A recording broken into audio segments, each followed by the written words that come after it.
Mana gini? Mana lah, jam segini belum buka itu.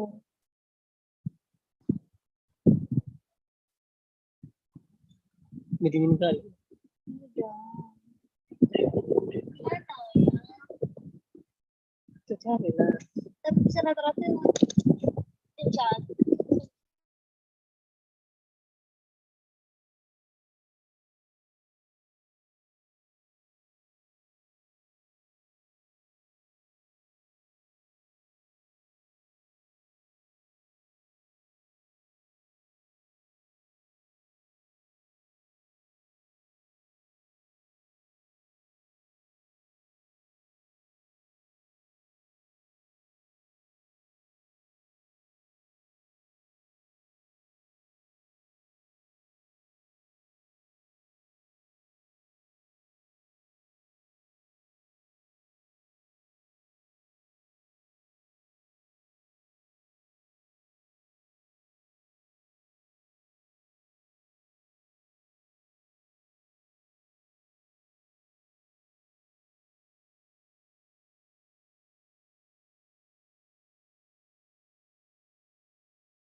Disconnected.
Good morning, everyone. We'll start the session in 5 more minutes. Thank you.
Guys. Halo. Halo, selamat pagi Pak. Sorry, saya lagi batuk. Mas Mega. Ya. Oke, Pak Bambang, biar sama saya, Pak. Baik, selamat pagi. Salam sejahtera bagi kita semua. Selamat pagi yang terhormat Bapak Abdi Dharma, selaku Wakil Rektor 1 Universitas Prima Indonesia. Kemudian yang terhormat Bapak Mardi Turnip, selaku Dekan Fakultas Teknologi dan Ilmu Komputer Universitas Prima Indonesia. Kemudian the Honorable Mr. Nitin Jain, Mr. Guru Rao, and Mr. Amarated Kakam from Smart Intense, dan seluruh mahasiswa Universitas Prima Indonesia yang sudah hadir dalam webinar pada pagi hari ini. Webinar pada pagi hari ini mengangkat tema Emerging Job Roles in the IT Industry yang akan disampaikan oleh Smart Intense bekerja sama tentu dengan Universitas Prima Indonesia. Saya, Mega Hermawan, akan menyampaikan rundown atau susunan acara untuk webinar pada pagi hari ini. Yang pertama, akan ada kata sambutan terlebih dahulu dari kampus Universitas Prima Indonesia yang akan disampaikan oleh Bapak Mardi Turnip. Kemudian akan dilanjutkan dengan sambutan dari Smart Intense oleh Mr. Guru Rao selaku Direktur Smart Intense untuk wilayah Asia. Kemudian kita akan masuk ke sesi inti.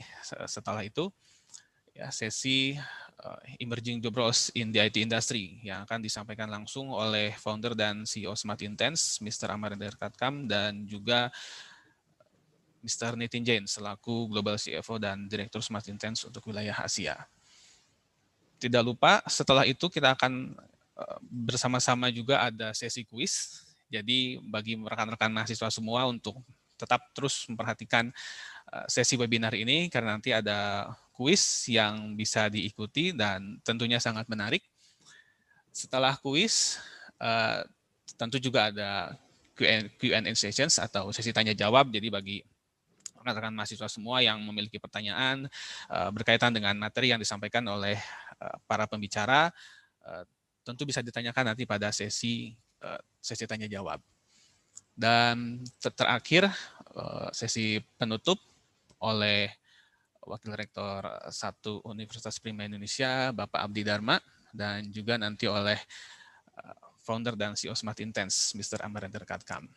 Di sesi paling akhir ada sesi survei dan juga sesi isi form. Jadi nanti rekan-rekan semua mahasiswa Unpri di akhir akan diminta untuk mengisi Google Form.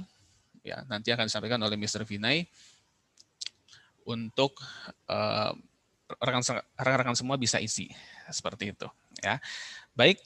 Untuk sesi yang pertama kita langsung saja saya serahkan kepada yang terhormat Bapak Mardi Turnip selaku Dekan Fakultas Teknologi dan Ilmu Komputer. Waktu dan tempat kami persilakan. Terima kasih. Terima kasih Pak. Ada burung di atas dahannya ada di atas pohon beringin. Saya ucapkan salam pembukaan kepada Bapak Ibu hadirin sekalian. Selamat pagi dan salam sejahtera untuk kita semua. Pertama-tama, marilah kita panjatkan puji syukur kehadirat Tuhan Yang Maha Esa, sehingga kita bisa berkumpul pada hari ini dalam keadaan sehat, walaupun secara virtual. Yang kami hormati dan yang kami muliakan Bapak narasumber pada hari ini, yang saya hormati Bapak Bambang Suwarno, yang saya hormati Bapak Wakil Dekan 1, Bapak Wakil Rektor 1, Bapak Abdi Dharma, yang saya hormati Ibu Wakil Dekan 1, Ibu Siti Aisyah, yang saya hormati Ketua Program Studi Sistem Teknik Informatika dan jajarannya, yang saya hormati Ketua Program Studi Sistem Informasi dan jajarannya, yang saya hormati Ketua Program Studi Teknik Industri dan jajarannya, yang saya hormati Ketua Program Studi Teknik Elektro dan jajarannya. Yang saya hormati Bapak Ibu dosen di Fakultas Teknologi dan Ilmu Komputer. Yang saya hormati Bapak Ibu hadirin sekalian yang tidak bisa kami sebutkan satu persatu. Dan yang kami sayangi dan yang kami banggakan anak-anak kami sekalian. Selamat pagi dan salam sehat untuk kita semua. Kegiatan ini kita laksanakan sebagai salah satu wujud bentuk kerjasama Unpri dengan Smart Interns. Adapun Smart Interns ini adalah merupakan pakar terkemuka dalam pembelajaran IT berbasis proyek dan pemagangan yang berpusat di India dan saat ini aktif di Amerika dan Asia, termasuk Singapura dan Indonesia. Smart Intern ini memiliki keahlian terbaik di bidang teknologi informasi, pelatihan profesional, pemagangan yang bertujuan untuk memberikan pengalaman terdepan dalam pembelajaran teknologi informasi dan pemagangan. Dan untuk lebih detailnya nanti akan dijelaskan oleh Bapak narasumber kita. Untuk itu kami ucapkan selamat mengikuti webinar hari ini dan semoga bermanfaat untuk kita semua. Dan khusus anak-anak kami sekalian mahasiswa, ini nanti merupakan salah satu untuk mendukung kegiatan MBKM, Merdeka Belajar dan Kampus Merdeka yang akan kita laksanakan nanti mulai semester 5 sampai semester 8 nanti akan disesuaikan dengan prodi masing-masing. Akhir kata, tak lengkap rasanya jika tidak saya tutup dengan pantun. Makan nasi, lauknya ikan patin, dinikmati dengan es teh manis.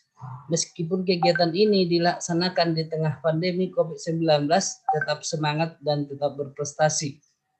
Matahari terbit pergi menjelang, burung kasuari menari-nari. Sekali lagi kami ucapkan selamat mengikuti kegiatan webinar hari ini. Semoga bermanfaat dan menambah ilmu. Makan manggis jangan dibuang kulitnya. Semangka manis, semangka merah manis rasanya. Mohon maaf jika ada kesalahan kata, salam sehat dan salam sukses untuk kita semua. Saya akhiri dengan kata saya akhiri dengan burung irian, burung cendrawasih. Cukup sekian dan terima kasih. Baik, terima kasih Pak Mardi atas sambutan dan juga pantun yang sangat super ini menyemangati para mahasiswa untuk terus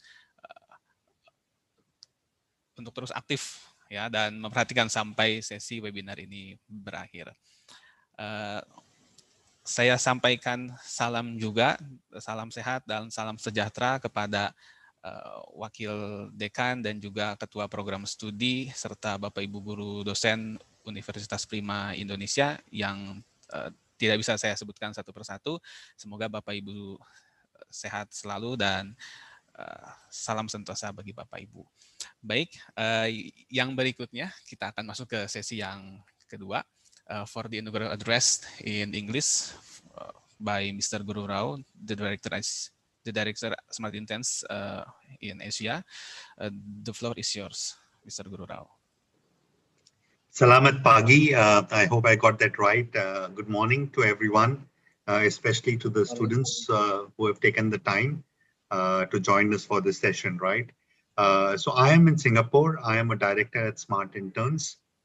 Previously, I was with banks, Deutsche Bank, JP Morgan, spent time in Singapore for the last 10 years in technology, financial services. Before that, in the UK for many years, again in the technology space.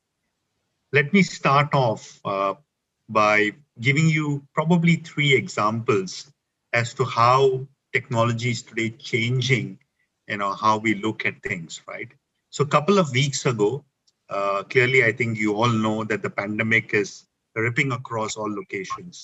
So I was in a seminar with one of the state government officials, and she mentioned as to how they are using the power of data analytics to ensure that the right resources are allocated for the COVID kind of infected areas.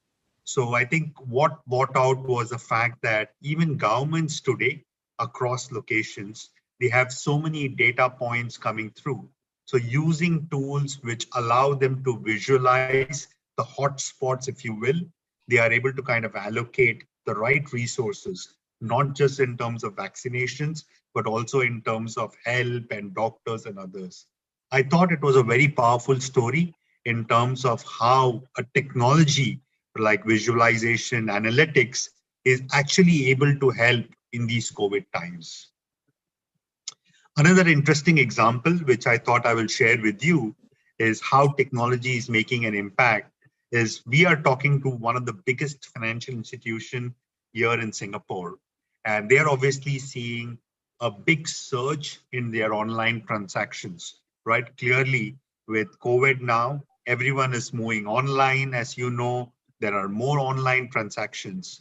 But one of the biggest pain points that they have is a lot of their applications are probably failing over. When I say failing over, it's because of the number of transactions coming through the front end, whether it's internet bank, whether it's ATM, and sometimes an application is not able to kind of take that kind of volume. So what this bank is looking at is some sort of a predictive monitoring and a self-healing tool, right?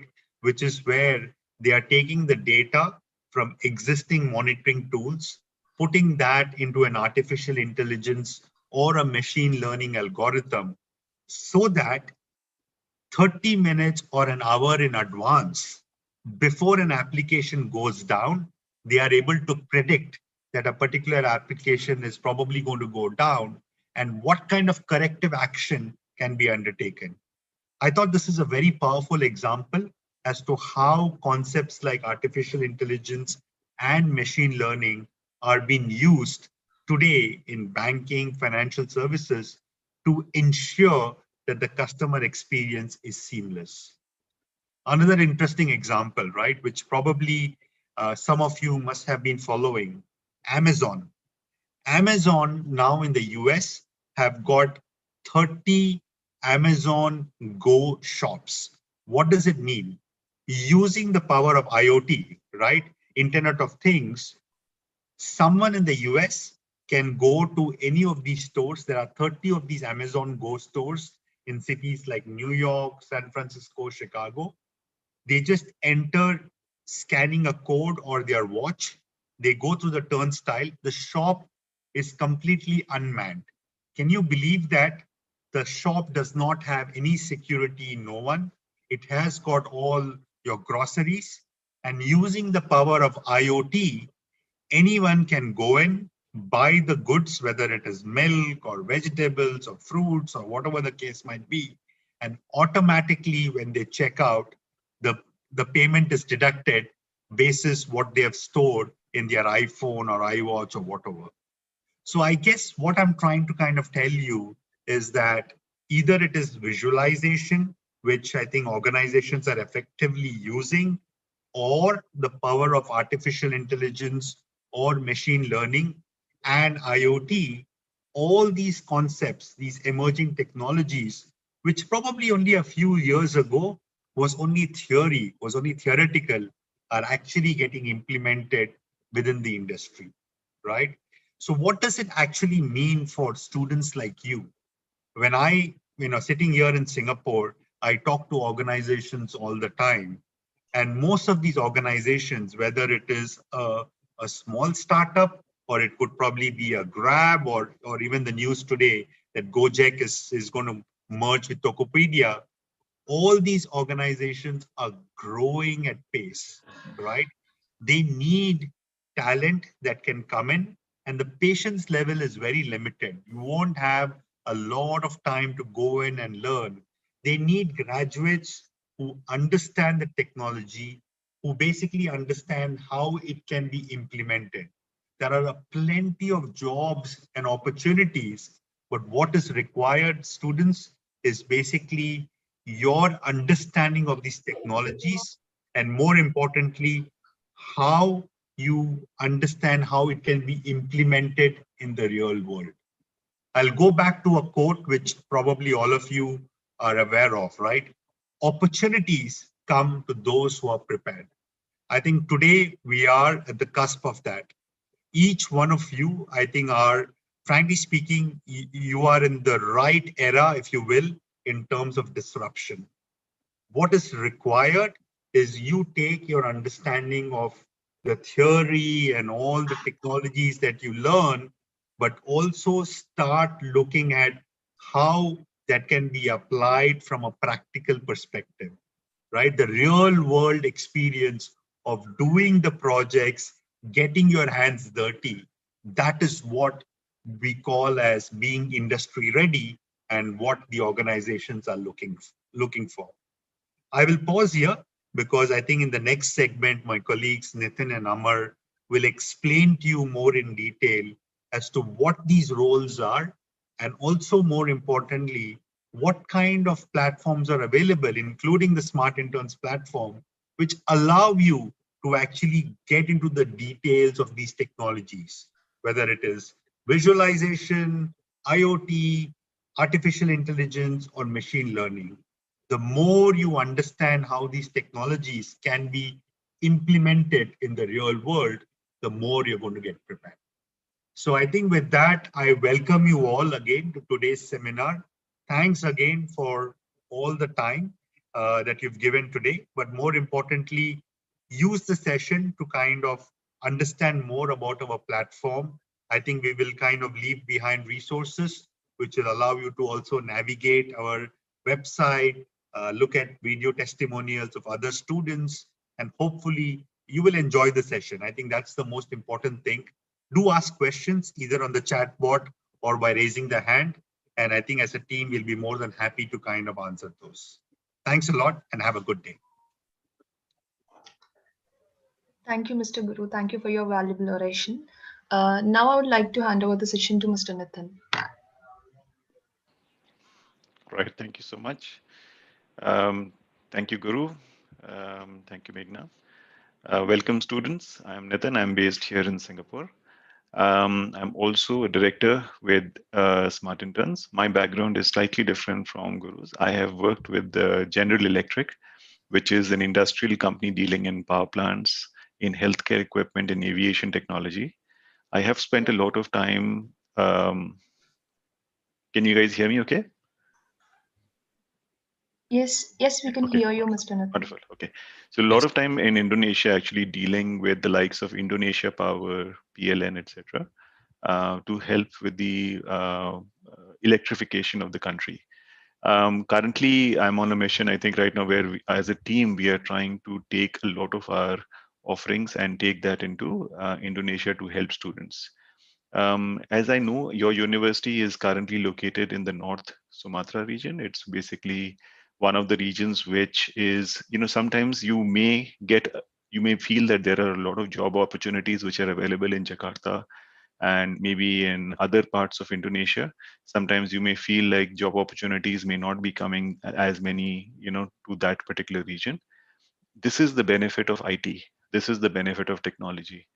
This is one kind of sector which actually allows you to get jobs no matter where you are. It's mainly about your own skills, your own capabilities, how good you are in terms of applying the knowledges, how good you are in terms of demonstrating your skills and your competence. And you can be getting internships, you can get job opportunities no matter where you are located in Indonesia. So my suggestion is let's try to make this session interactive. We will spend about half an hour, 45 minutes going through certain job profiles. And the idea is that I want to keep getting your feedback and your dialogue. I realize that sometimes our English may not be the best way of communicating to you. So if you feel like you want to ask a question, and even if you want to ask a question in Bahasa, feel free to write it in the chat bot, and I can request Pak Mega, any of the other folks from our Indonesia team to help address those questions along the way, right? We have some exciting things, and so let's basically get moving. I will pause here for 1 minute. I will invite Pak Mega or any of our Indonesia team members to quickly explain some of the things that we have said so far in Bahasa. And then we can actually continue down the rest of the session. Okay, Thank you, Mr. Nitin. Bagi mahasiswa dan mahasiswi Unpri, jika nanti setelah penjelasan dari Mr. Nitin dan Mr. Amarendra Katkam ada pertanyaan, jangan ragu untuk menuliskannya di dalam chat box. Dalam bahasa Indonesia pun tidak apa-apa, nanti saya akan terjemahkan ke dalam bahasa Inggris. Yang penting jika ada pertanyaan langsung saja. Ya, jadi mohon diperhatikan untuk sesi inti yang sekarang akan dilaksanakan. Silakan memperhatikan dengan seksama dan tentu untuk pertanyaan disampaikan via chat box. Seperti itu. Sesi yang akan disampaikan oleh Mr. Amar dan Mr. Nitin adalah mengenai guided projects dan juga beberapa program unggulan di Smart Intense yang dapat digunakan oleh rekan-rekan mahasiswa semua dalam menunjang pembelajaran dan proses pendidikan di perguruan tinggi seperti itu. Oke, we will continue to the next session, to the main sessions. Wonderful. Thank you so much, Pak Mega. Yeah. Wonderful. So let's continue, Meghna. We can go to the next page. Yeah, sure.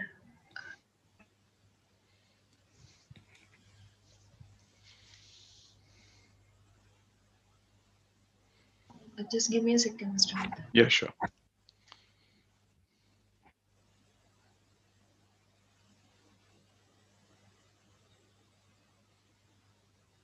So, I mean, while we are waiting for Meghna, essentially what Guru told us about was a few examples. And I'm sure that all of you are very well aware of what is happening right now all around you. You're all starting to use your mobile phones. You're actually working extensively on apps. You are doing a lot of e-commerce. You're using a lot of your situations to, kind of book your Gojek and your, things like that. But are you visualizing yourself as being somebody who can also contribute to that economy, who can take part in that economy, who can be somebody who will be actually working with the industry in developing new and upcoming things? Sometimes it may feel like, okay, whatever has to be discovered, whatever has to be developed in that area is already done. What else can be done? But you will be surprised. And that is why we have brought you today the 2020 Emerging Job Reports. This is published by LinkedIn. LinkedIn, as you know, is one of the largest career platforms. And it keeps track of all of the emerging trends, emerging opportunities as such. It's one of the largest platforms where people are actually posting their jobs and their opportunities, and they're maintaining their profiles and resumes. So by analysis of all of these trends, it has come out with the top 10 jobs currently in the, in the arena as such. And you'll be surprised to know that the majority of them, 6 or 7 of them, are actually in the tech arena. And this is exactly where platforms like ours, like Smart Interns, can help you get career ready. Our basic objective is that to give you an idea of what is that job, right? So we are going to talk through a few job roles, and feel free to ask as many questions as you like, and we'll kind of start going through this now. Yeah. So as you know, the Indonesian economy is one of the biggest economies. It's like in terms of population, in terms of the size of the economy, in terms of the potential of the economy. And because of its distributed nature, you have islands everywhere, 17,000 islands or so. The way to connect people is basically going to be through technology. And that is where we see this as being one of the largest opportunities for the Indonesian economy for at least for the next 10, 15, 20 years. So that is probably the era that you as students will be getting into the job market. And if you are considering your options right now, you should strongly consider IT and technology as a very strong option for your future, right? Now, you have heard of a company called a unicorn, right? What is a unicorn? A unicorn is a company that is basically valued more than US $1 billion. And currently, the Indonesia, you have 4 of them. You have Gojek, you have Tokopedia, you have Traveloka, and you have Bukalapak. But it is not going to be a surprise that you will actually have not just for these 4, but tomorrow you will have 40 more such companies coming out of Indonesia. And they are going to be founded by people like you.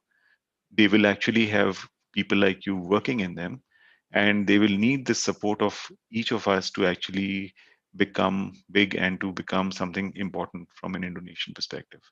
So you will see the number of jobs that are required. There's almost 20 million jobs that are expected to be created in this era. And that is a lot of jobs. I mean, if there is one era, one opportunity that you're actually seeing a lot of jobs coming out, that is basically in the tech industry. Now, what are these jobs? So let's dive right into that. And if you can go to the next page, Meghna. So Amar, are you on as well? Yes, Nitin. Okay, wonderful. Thank you so much for joining, Amar.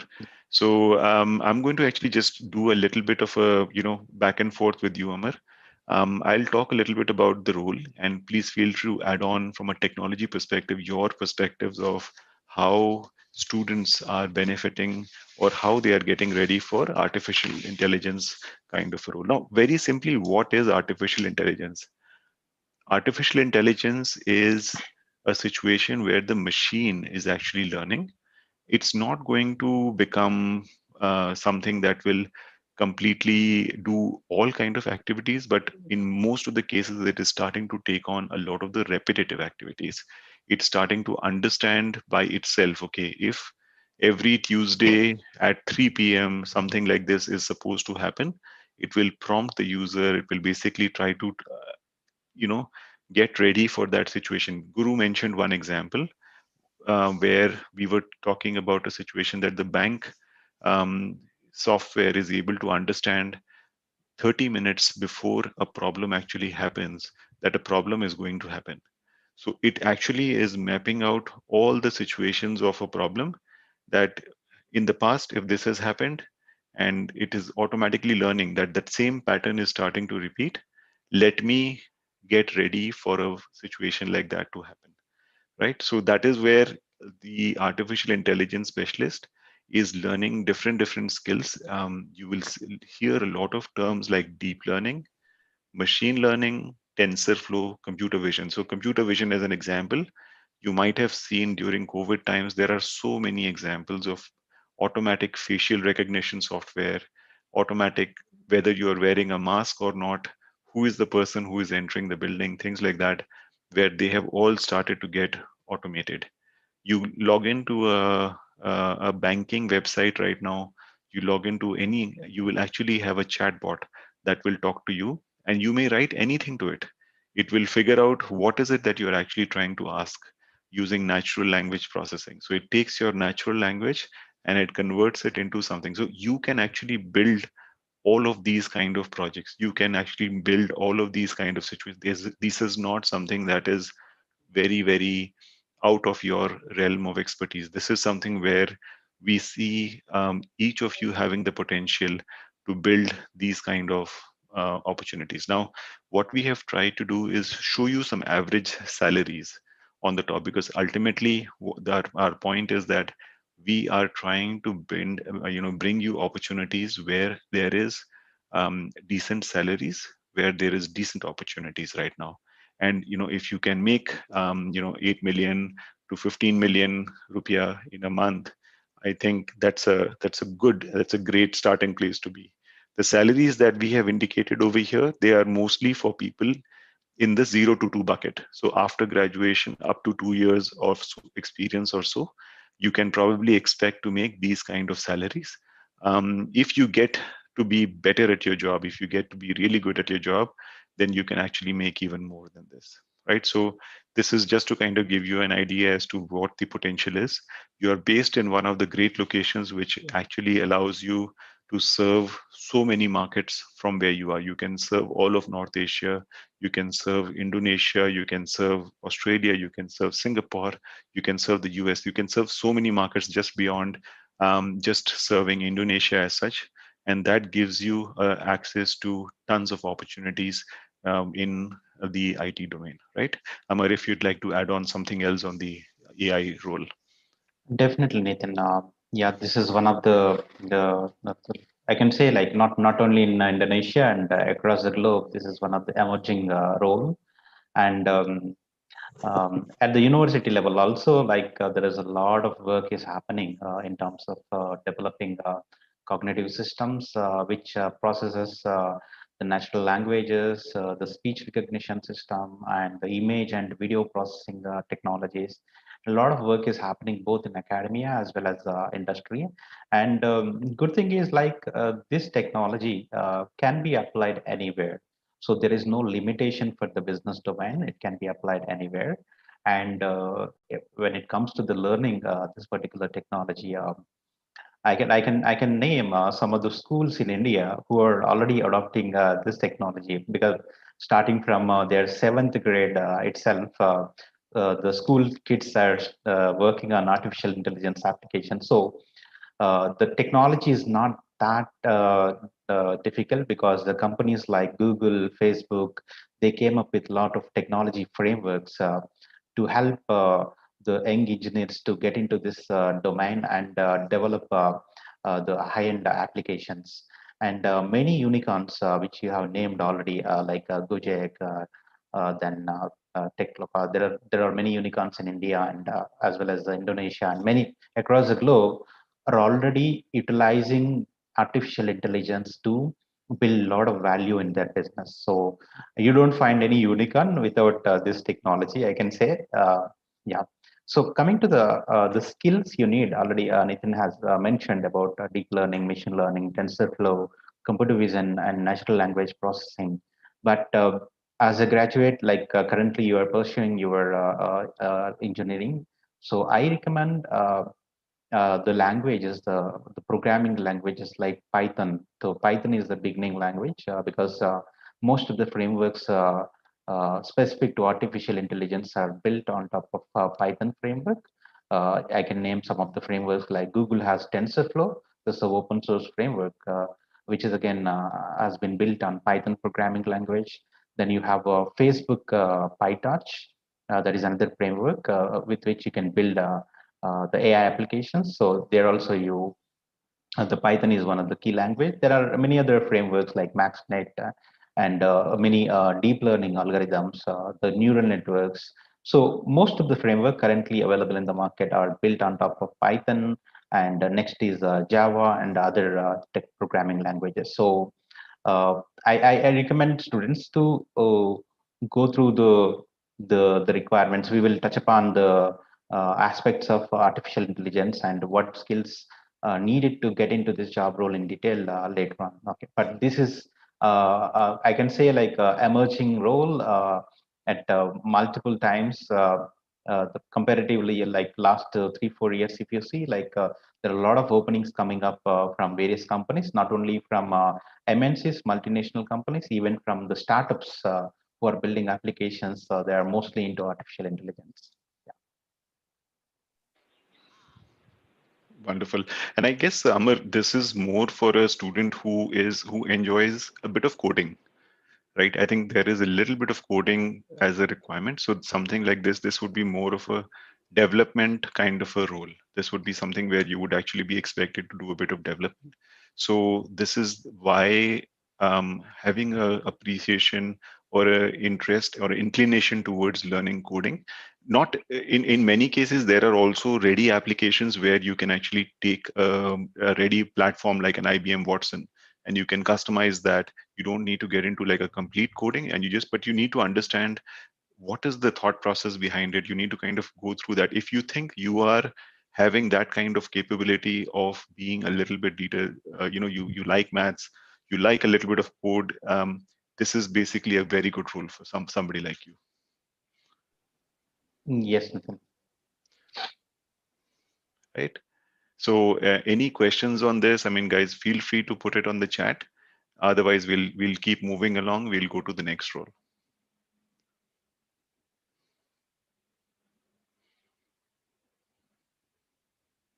Right, Meghna? Yep, wonderful. Thank you. So now this is another interesting role, and I guess the salary has been put to be very nice, 20 million, but That is actually, again, a range. I think it varies from what I can see between 12 to 20. Not necessarily always, because it depends on whether you are more on the development side of the spectrum, or you are more on the operations side of the spectrum. So this is what the word means, DevOps. So development means that where you are actually being part of the software development side of it, and ops is where you are actually part of the once it has been implemented, and you're part of the operations side, where you're kind of working as a DevOps. So this particular framework works both. It works where you are doing testing, but you're also doing production integration. So you work the before and after, and you can actually have a very broad kind of a role when you're doing something like a DevOps engineer. This is not a very narrow definition. It's a very, very broad definition of a role. I mean, you would be using a lot of AI ML tools in this kind of a framework as well. And it's a very, very broad based application. Whether you are trying to develop a new application or you're trying to implement an existing application, a DevOps engineer would be somebody that is extremely required. There would be very few companies that would actually not have a role like this. This is something where you would actually, even if you're not working in a company that is developing absolutely brand new software, and they're just trying to implement AI in their processes, or they are trying to adopt it, they would definitely need a role like this. Yeah. This So role, yeah, go ahead, Amar. Yeah, I can add more on this, Nitin. See, especially the current era of developing the application is more into modern applications. Modern application in the sense like the scalability. Okay, I think Guru mentioned like what if the application doesn't support the traffic coming to the application. So it should be auto scalable application. So the current applications which are built by the companies are completely modern applications with high-end scalability, and the backend whatever is built, it is built on a microservices architecture. Okay, and yeah, so managing these applications in a real time, it is not that easy. I can name some of the use cases like I think most of the students here heard about the Netflix.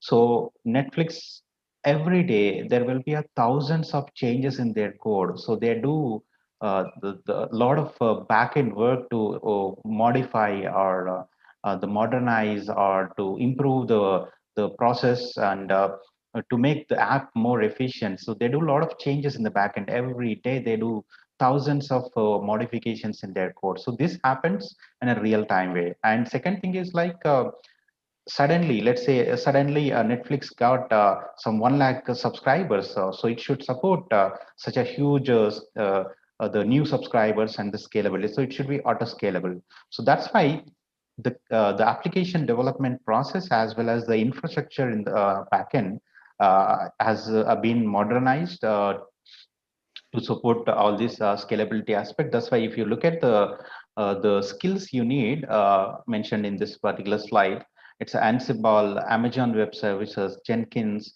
Docker products, and Kubernetes. So this is basically Docker and Kubernetes. If you look at it, is a cloud native applications, and where the application which is deployed in the cloud should be scalable enough, and it should be like you should be in a position to move application from one cloud platform to other cloud platform and in a real-time environment. And the application which is built, like basically you will have developers who will be adding your new features to the applications, and you have a testing team who will be testing on the new features developed by the developers, and ultimately the operations team who will be managing the entire application. So there should be a seamless integration between all these three teams by introducing the various tools and the software. So DevOps engineer role is to maintain entire integration between these three teams,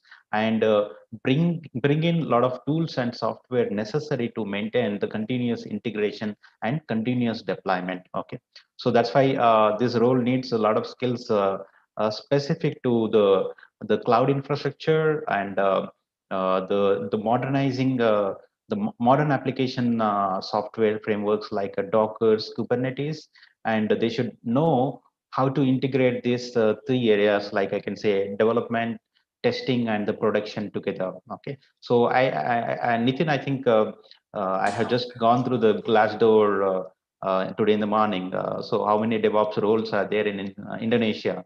I could see a lot of job roles into this specific area because many companies are building the scalable applications now. This is a must and must be a role in their IT team. Okay, yeah.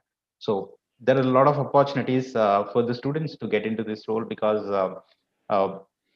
every company is now adopting a modern application architecture.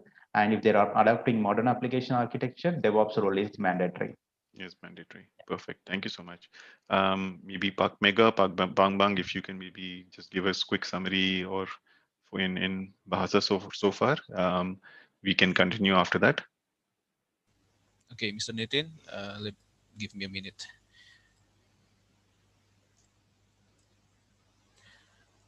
Jadi rekan-rekan mahasiswa semua, jadi yang tadi disampaikan oleh Mr. Amar dan Mr. Nitin itu merupakan salary rata-rata ya, the average salary ya per bulan menurut survei dari LinkedIn pada tahun 2020 ya, sehingga untuk posisi-posisi tertentu yang sudah disampaikan yang tercantum itu adalah gaji rata-ratanya dan skill apa yang dibutuhkan untuk berada di area sana, kemudian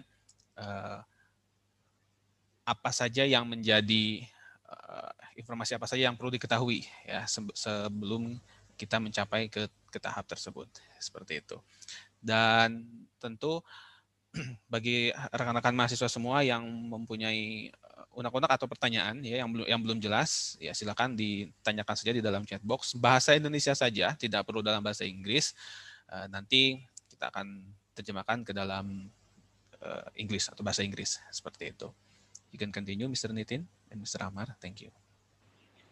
Thank you, Pak Mega. Yeah, I think Nathan, we have a query like, does this kind of thing need high skills in coding?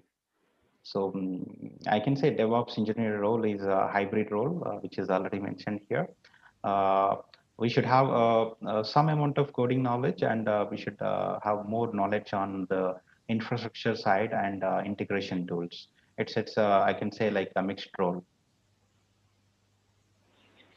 Right. Baik. Wait, Mr. Nitin, Mr. Amar. Jadi apakah hal ini membutuhkan high skill in coding? Ya, untuk yang hybrid tadi disampaikan bahwa some basic knowledge, ya, beberapa pengetahuan dasar di dalam coding dan juga hal-hal yang tadi disampaikan. Jadi tidak yang high, tapi tergantung dari posisi yang dituju, seperti itu. You can continue, Mr. Nitin. Absolutely. So now what is one of the unique things about the new setup, the new world? The most unique thing is that now data is the thing that is getting created the most. I mean, you are actually, every interaction you are doing with your phone, you are creating data. Anything you are liking, anything you are subscribing to, you are basically creating data. You fill up a form somewhere, you basically take part in a survey, you come to a webinar like this. I mean, essentially you are creating data. You search for something online, you're creating data. The amount of data that is getting created by the applications that are human driven is phenomenal. But you would be surprised to know that the amount of data that will get created by machines in the future by IoT, that would be 10, 15, 20 times the amount of data that the humans are creating. So when you start looking at the size of that data, it is just mind-boggling. That it is not humanly possible for one person or any one person to actually just understand. Now, if you think about it, I'll give you an example about Facebook, Instagram, all of them. So they are, you have a button that basically says report a concern. Report that there is a problem with this particular post. You want to report a concern about a post. Just to manage that button, there are 5,000 people working on that. Because there is so much data getting created out of that, they have created 5,000 jobs of people who are now just looking at all of the information that is coming through from the people, right? any aircraft that is flying in the air, in 1 second, it is creating millions of data points. And in any one particular flight, they record almost 1 trillion data points worth of data out of that. So what does that mean to you as a person? It means that no matter if you are not interested in doing heavy coding, you're not interested in doing a lot, but you are interested in analytics, you are interested in maths, you are interested in identifying trends in the data, there is a massive need for being a data scientist. And this role is something where you can actually grow yourself and your experience and your expertise over a matter of time. So eventually you will be the one who will be creating models. You will look into analytics. You will actually look into all kind of situations. Companies use this for route mapping. They use it for employee hiring. They use it for employee engagement. They use it for machine optimization, no matter what. I mean, there are unimaginable number of opportunities for something like this. So you can see some examples over here. Bank are hiring data scientists for financial projection, fraud detection. Education organizations have data scientists. So, we ourselves are hiring so many people who are only looking into what are the trends in the future, what is it that we have to do, no matter what. Once you understand how some of these, you have to have the tools. And that is where Amar will actually cover, I think, some of the skills on what kind of skills you need. So this is one of the most relevant jobs that is going to come up in the next 8 to 10 years because of the size of data that is getting created. Yes, Nitin, I think this is one of my favorite job role, I can say. And many students are already looking into this particular job role. So data science, further again, it has multiple job roles, Nitin: data scientist, data engineer, data analyst, machine learning engineer, and even a person who just consolidates the data, understands the data. So there are many roles are there under the data science domain. In terms of skills, what are required for this particular role? When you get into the company, and especially as a data engineer, the important skills what we need is like how to extract the useful insights from the data. Okay, so data will be given to you in a database, or it can be in a raw format, or it can be in a big data format, like platforms like Facebook, then Instagram. They generates the TBs of data every second. So how to analyze that big data? So you should have skill sets to work on the larger amount of data, convert the raw data into a proper useful data. So you can see here, like the programming languages like Python, or they have a lot of packages which are useful to extract the information from the raw databases, and you should know how to work with the databases like SQL. And there are also SQL is basically a relational database system, but we have a non-relation database system like NoSQL databases like MongoDB. Then you have DynamoDB and CouchDB. There are a lot of non-relational databases out there. So as a data scientist, if you want to continue your role, you should be in a position to understand the databases, how the data is getting stored from various applications. So that need to be clearly known to you. And second thing is like, how can you apply various the programming techniques to extract the useful insights from that data. So to do that, we have different tools. Like Tableau is one of the tool which can be utilized to visualize the data and create a story around the data. Then Microsoft BI, the Power BI, business intelligence software. And these are all proprietary softwares, but as a programmer, if you want to get into this role, again, the Python is one of the main programming language which is utilized to work on the data techniques. And there are a lot of the packages like NumPy, Pandas, Matplotlib. So there are a lot of libraries out there. So just to summarize, to become a data scientist, first you should understand the domain in which you are working, whether you are working and so what type of data you are analyzing. Second thing is you should know the at least a programming language like Python or is another language.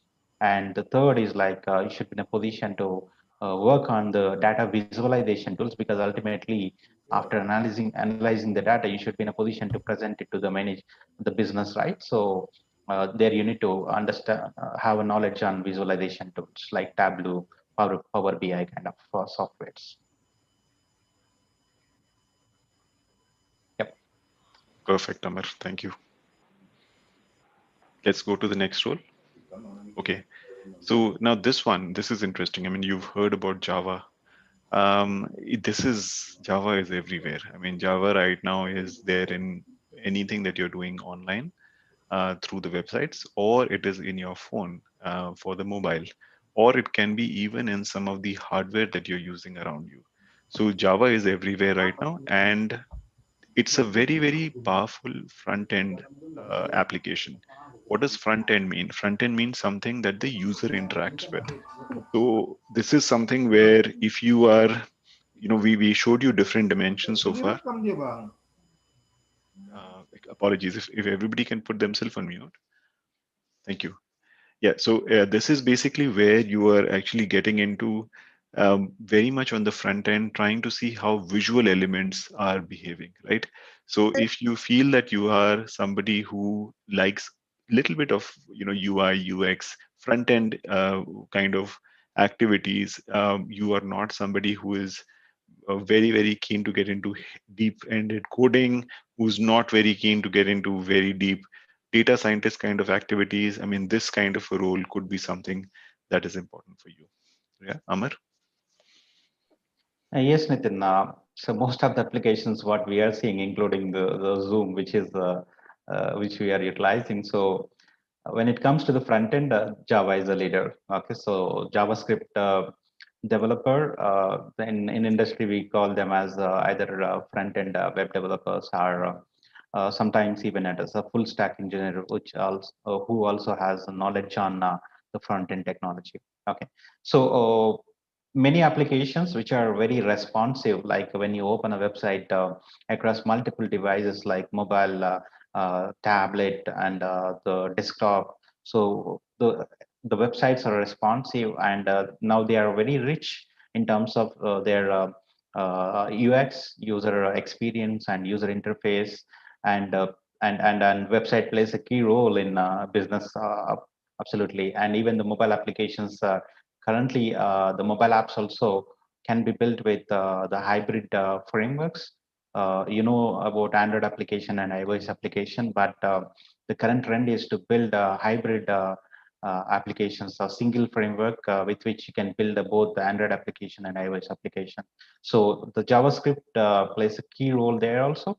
So you can look at the skills you need to get into JavaScript developer. So it starts with the basic fundamental JavaScript knowledge, I think, which is already taught in your curriculum, I assume. In India, many computer science and IT students, they learn Java in their curriculum itself. So, and apart from JavaScript, there are recent the frameworks are there like React Native or React.js. Node.js is again both front end and back end kind of language, and Redux.js. So there are .js families there. A lot of libraries are there, a lot of technologies are there under JavaScript, which are making our applications beautiful with a very good user experience and user interface.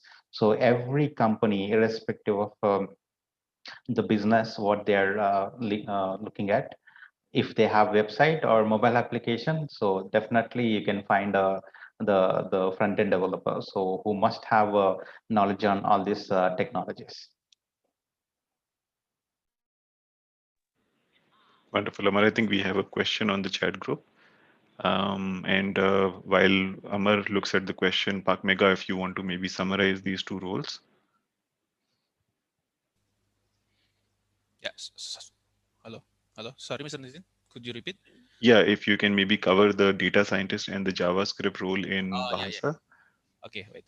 Oke, baik rekan-rekan mahasiswa semua, sehingga dari yang tadi disampaikan oleh Mr. Ditin dan Mr. Ammar mengenai data scientist dan juga JavaScript developer, yang mana tentu rekan-rekan bisa melihat average salary per month-nya di slide, yaitu merupakan gaji rata-rata. Ini enggak. Oh iya. Badannya panas. Oke, terima kasih. Gaji yang muncul di layar itu merupakan gaji rata-rata JavaScript developer dan data scientist pada tahun 2020 via LinkedIn menurut survei tahun lalu. Nah, untuk menjadi seorang data scientist dan seorang JavaScript developer tentu membutuhkan skill-skill tertentu yang dibutuhkan bagi setiap posisi ini. Untuk JavaScript developer tentu kita tahu JavaScript developer berkaitan erat dengan yang namanya front-end developer, ya, yang berkaitan dengan desain, berkaitan dengan interface yang dilihat oleh user langsung, seperti itu. Nah, namun JavaScript developer yang baik, yang bagus tentunya adalah seseorang yang bisa menggabungkan, ya, yang bisa menggabungkan atau bisa berada di antara dua posisi, yaitu dunia desain dan dunia programming. Artinya dari segi desain, tampilan yang dilihat oleh user dan juga dari sisi programmingnya juga bagus. Ya, mungkin kita biasa mengenal dengan full stack developer seperti itu. Nah, kemudian untuk yang data scientist perlu diketahui juga bahwa kita perlu memiliki informasi yang cukup mengenai domain di mana kita bekerja, kemudian jenis data apa yang akan kita gunakan, serta bahasa pemrograman apa yang digunakan. Misal tadi adalah Python, kemudian tools yang digunakan apa, framework-nya apa. Nah, kemudian dikaitkan dengan yang sekarang JavaScript developer. Seperti itu. You can continue, Mr. Nitin and Mr. Ammar. Thank you. Yeah. Wonderful. Thank you so much, Pak Mega. Yes, Ammar. Yeah, so there is a question like, is there any book recommendation to be a data scientist from a beginner until we can be a good data scientist? So there are, I can say, thousands of books available, but book is not the important thing. What is important here is like how many the projects you have worked on, and how many varieties of data on which you have built the models. And I can say like, to become a good data scientist, you should thoroughly understand the data and the business for which you are building a model. Okay, so it doesn't come with a single book. I can say it comes with a practice. So as you practice more, you can get a lot of experience in that domain. Thank you so much, Ammar. So just continuing down the road, we looked at the front end side of it, where you are looking at what is it, how do you interact with the user? So the other opposite end of the spectrum is the backend. So you have the backend developer role, where everything that you don't see and touch, that goes to the backend developer. So you click a button on the website, something on the backend is supposed to do something to feed the data back to the user. So there is a client side computing, which is basically on the front end, and there is a server side where you are actually keeping everything in the backend from a server perspective, maintaining all of your databases, maintaining all of your APIs. Now, the application program interfaces. So now this is the new thing. No matter what domain you go into, learning to deal with APIs has become something essential because of the new rise of microservices. So any developer, if you're looking to work, you don't have to build everything from scratch. You actually are able to pick up APIs from different sources, and there is a room to become somebody who can help build those APIs on behalf of your services, on behalf of your interfaces. So I'll give you an example. You have a large employee information database. Not everybody needs to have access to the 200 fields of that. Somebody just wants to have the name and maybe an email or something like that. That can be made available to some other location just using an API. So who's going to build that API? That's going to be potentially the backend developer. Who's going to integrate that API in the other website? That is also going to be a backend developer. who's going to use that will be the users in both of those particular websites. So this is again something which is there no matter whether you have a big website, you have a small website, no matter what it is. I mean, everybody, this role is again one of the very, very broadly used roles, and something that if you are somebody who enjoys databases, who enjoys working with a little bit of coding, not too much, but you can actually be a good backend developer as such. Amar? Yes, Nitin. Yeah, so earlier in traditional applications, when we have monolithic applications, so a single person used to build both front end and back end, which are very closely coupled. But now the trend is the modern application development, as you said, like microservices are the main things which are which plays a key role in application modernization. So most of the scalable applications which you are already using, they has a good amount of backend work in the form of building microservices, integrating the external APIs, and the structuring the databases. I can say like currently the database structure is it's a non-relational database. So as a backend developer, you must know how to build the backend architecture for your application, integrate the databases in a closely coupled way, and improve the performance of your application. So when I request a particular resource on the website, it should not take much time to bring out the results, right? So as a backend developer, you should be in a position to build a proper algorithm so that your application is very fast, and it will give the results within a fraction of seconds, and it scales easily. Okay, so if you want to get into this job role, surprisingly, I have seen I have gone through some of the job roles posted on Glassdoor and other websites specific to Indonesia. PHP with a Laravel framework, there is a huge requirement in this area. Whereas in global perspective, if you see, then the people started using Python as a backend the programming language. In Java, there is a Java Spring Boot architecture, which is again a leading the framework in a global perspective. But in Indonesian perspective, I have seen PHP with a Laravel framework, and as well as PHP with the CodeIgniter are still leading frameworks. So you must know any one of the programming languages which are leading in the market, either PHP or Python or Java Spring Boot. So if you want to become the backend developer, you must know either of any one of these programming languages. Thank you so much. But now I know we are throwing a lot of new things to you. Don't worry. There is help available for guiding you through your decision process. You don't have to decide right now. At the end of the survey, at the end of the session, there will be a form sent to you, a Google form. Just fill up that Google form. We will actually interact with you and we will help you through your process as to what is the right thing that suits your interest, or what is the thing that actually works for you. And accordingly, you can actually explore different ideas with us.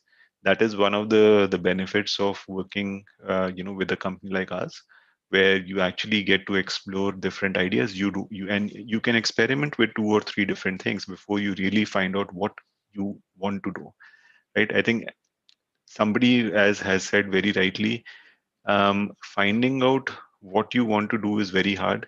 Finding out what you don't want to do is easier. So you do go through the process of elimination sometimes, right? So you find out try 2, 3 things, see what you don't want to do, eliminate that. That gives you a better idea of what it is that you potentially might want to do. Reaching your decision, it's at this stage of your life, it's not something that you must take too much pressure on. You have time, you have the ability to learn, enjoy the process. I mean, you will find something that works for you. Right now, with that, we move to the next role. Now, so far, we had been talking about a lot of technical things. We had been talking about coding. We had been talking about doing data work. We had been talking about, doing front end, back end, databasing, and things like that. Now, if you don't want to do a lot of that, You just want to help take everything that has been implemented in a company and you want to help the company manage that. There is a role for that as well. That is the business operations specialist.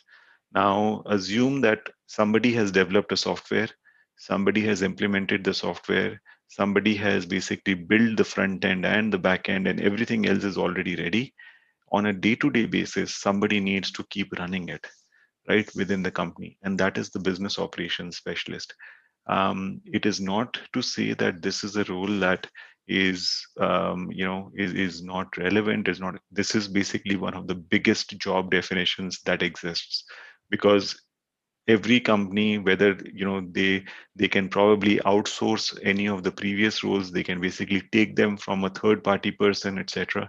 This is a role that they will actually definitely want to put within their own payroll, within their own job description as such. So this is definitely a role that actually you can do for many years, and it actually has a fair amount of growth on it, right? You will hear about things on we want to have a sales operations specialist. We want to have a supply chain operations specialist. We want to have a finance operations specialist or an HR operations specialist. It can be different functions within the business. Each of them you might need to actually have a certain understanding of what tool you're going to be using. But again, this is something where the people who are not so tech savvy may struggle to do something like this. This is where you can be the one who can actually go into a company, bring in that certain amount of tech advantage, and help take over some of these roles. Right, Amar? Yes, Nitin. Yeah, so this is again so I can say the emerging roles, multiple functions, not just it's a single role specific to each function. You can find the operations specialist role, and the good thing is like the companies are even outsourcing this role across the globe. So they're finding out, see, being an Indian company, I can also have a team working in Indonesia specific to these roles. So it's a global role, I can say. And in terms of the skills needed for this particular role, yes, so there are certain business operation tools, analysis tools. I can name one of them. Important tool is Tableau. So Tableau is one of the leading software, a leading tool, which is a data visualization and the dashboarding or story tool, where users can visualize the business operations data and bring insights and make decisions very fast. Okay, so as a the engineering student, there is not much coding needed for this role, and basically what is required is like you should know how to use this data visualization and analytics tools. And the Salesforce CRM is another tool which is widely used across industry, and there are a lot of certification exams are there, like from Salesforce and Tableau and Microsoft Power BI. So if you get the certifications from these the tools, I think it's easy to get into these job roles. And what you need is like initial experience. Once you get an initial experience as an intern, that is enough to get into these job roles.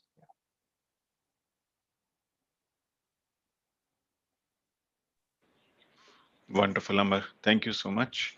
Let me just jump to the last topic. So this is the last role that we are going to cover today.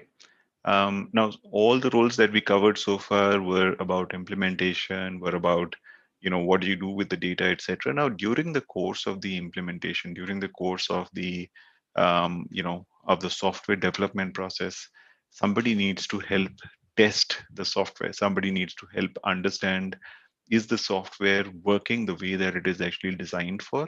Is it giving the results and the outcome that you are expecting? Now, you don't need to know how to code to do something like this. A lot of it can be black box text testing, where you say that, okay, if I put 2 plus 2 into the system, the expected outcome is 4.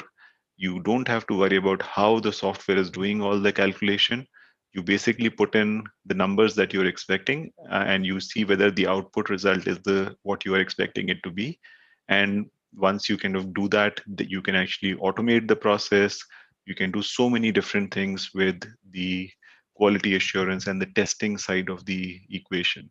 So this itself is a very, very interesting role, which means if you didn't want to choose any of the previous ones, this can be another option for a lot of students as such. Yes, Nitin, uh, because now this role is getting a very interesting role actually. Earlier, we used to have a manual testing as a core thing for the software testing job role. But currently, there are a lot of test automation tools that are coming into the market. I can name some of like Selenium and the Catalan Studio, which is mentioned. So you just create the test case on the softwares, and it will do the work for yourself, and just extract the reports and make it as a software testing or quality assurance report for that particular software. And a lot of AI driven software testing tools also coming up. And I can say like not much coding needed for this role. And if you really want to enjoy the entire software test lifecycle, because now the applications are not just a simple standalone applications. So it will have multiple the blocks which are deployed across the local servers as well as on the cloud platform, and you have a mobile. So there are a lot of software tools which will test entire life cycle of the product, as well as the entire architecture need to be tested in a single go. Okay, so it's a completely automated now. It's not a completely manual testing. So people without having much coding knowledge can also pursue this particular job role, and which is very much emerging across all domains. Absolutely.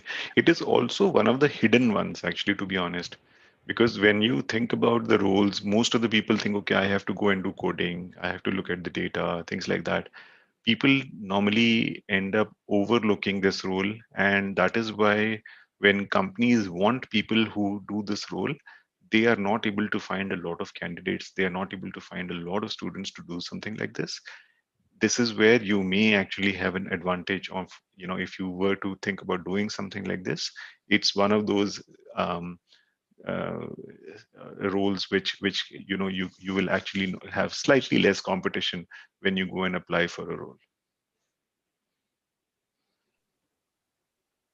Yeah. Right now, this is the 6 or 7 roles. Now, as I told you, I think 7 out of the 10 roles that we were intending to cover in the top 10 roles, they are all IT and tech related roles.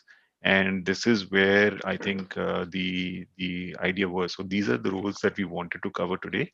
We will pause here for a minute. I will ask Pak Megha to maybe summarize the last 3 roles: the backend developer, the business operations specialist, and the software quality assurance in Bahasa, and also invite all of you to basically ask questions and ask any concerns. I mean, there are no wrong questions, guys. Please go ahead and ask anything that you feel you would like to know about. Okay, thank you Mr. Nityan and Mr. Amar for the explanations. Rekan-rekan mahasiswa semua, dari 3 job roles terakhir yang disampaikan, yang pertama ada backend developer, kemudian yang kedua ada business operation specialist, dan ada software quality assurance. Yang pertama backend developer tentu berkaitan dengan coding. Ya, ini melanjutkan dari 2 penjelasan sebelumnya, yaitu front end developer. Ya, tentu backend developer ini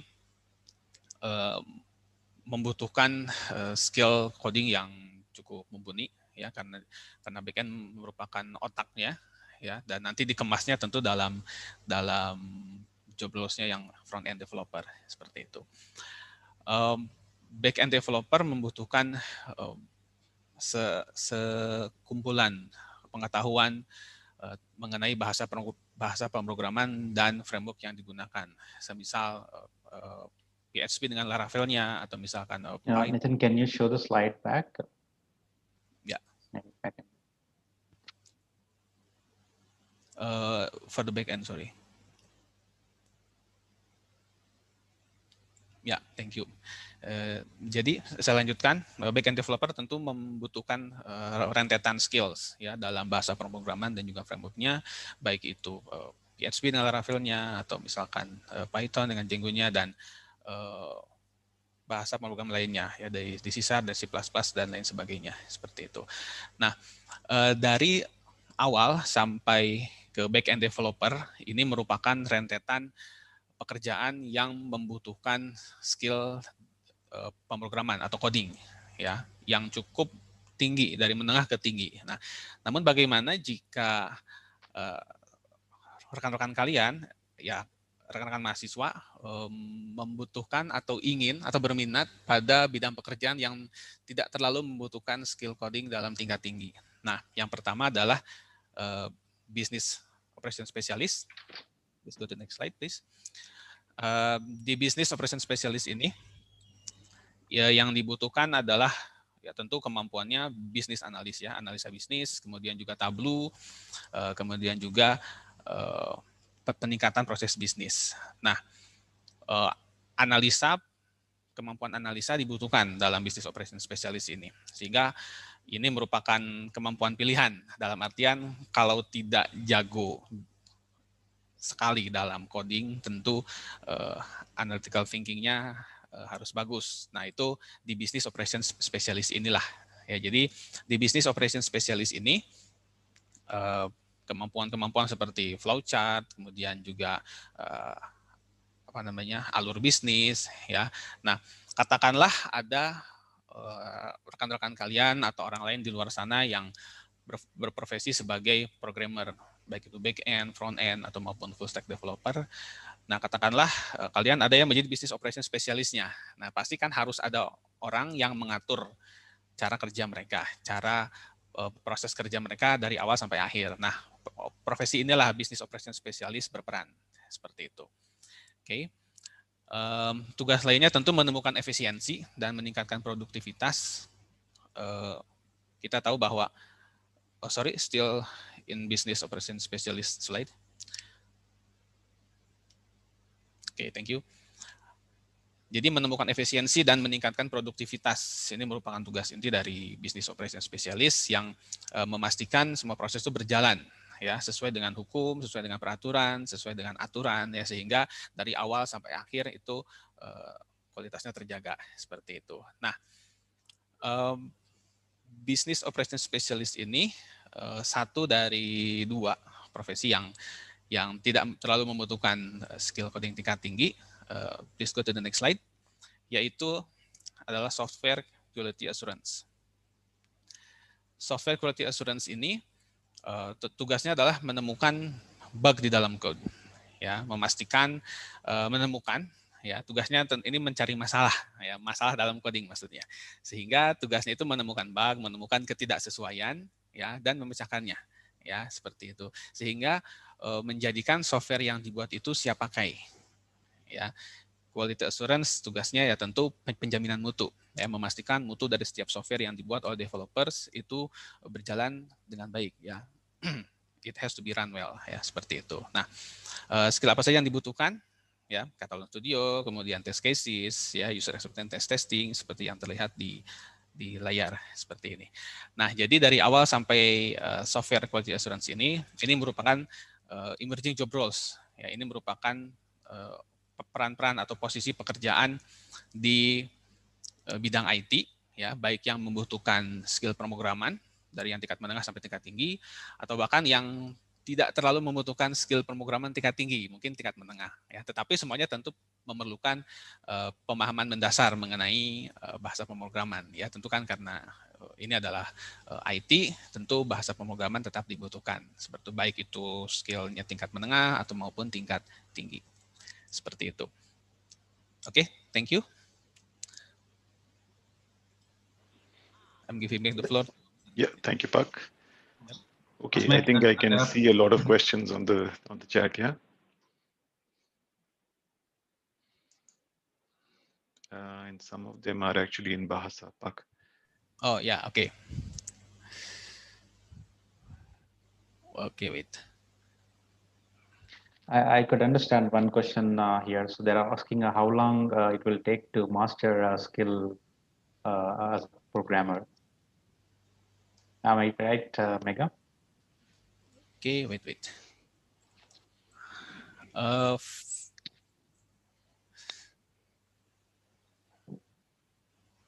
Okay, from Felix Tanjaya first. What is the most interesting projects you've done? I'm sure that we have many interesting projects that we have done.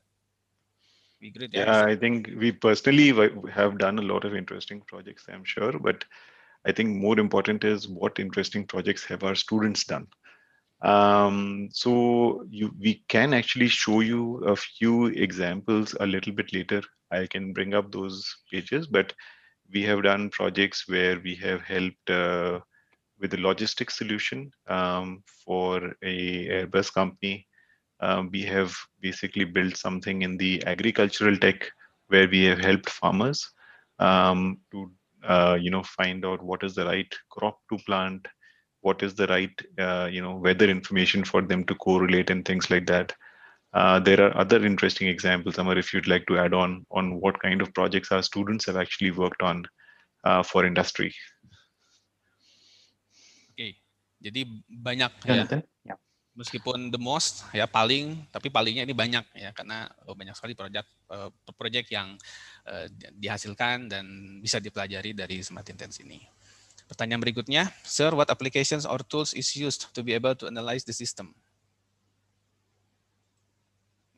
I think I'm assuming this question is specific to the software, the testing. So in industry, Selenium and the tool which I have mentioned, like Catalan, are widely used for software testing, but there are a lot of automation tools are there. It's again, a company decides what tool to be used, but Selenium and the Catalan Studio are widely used in software testing.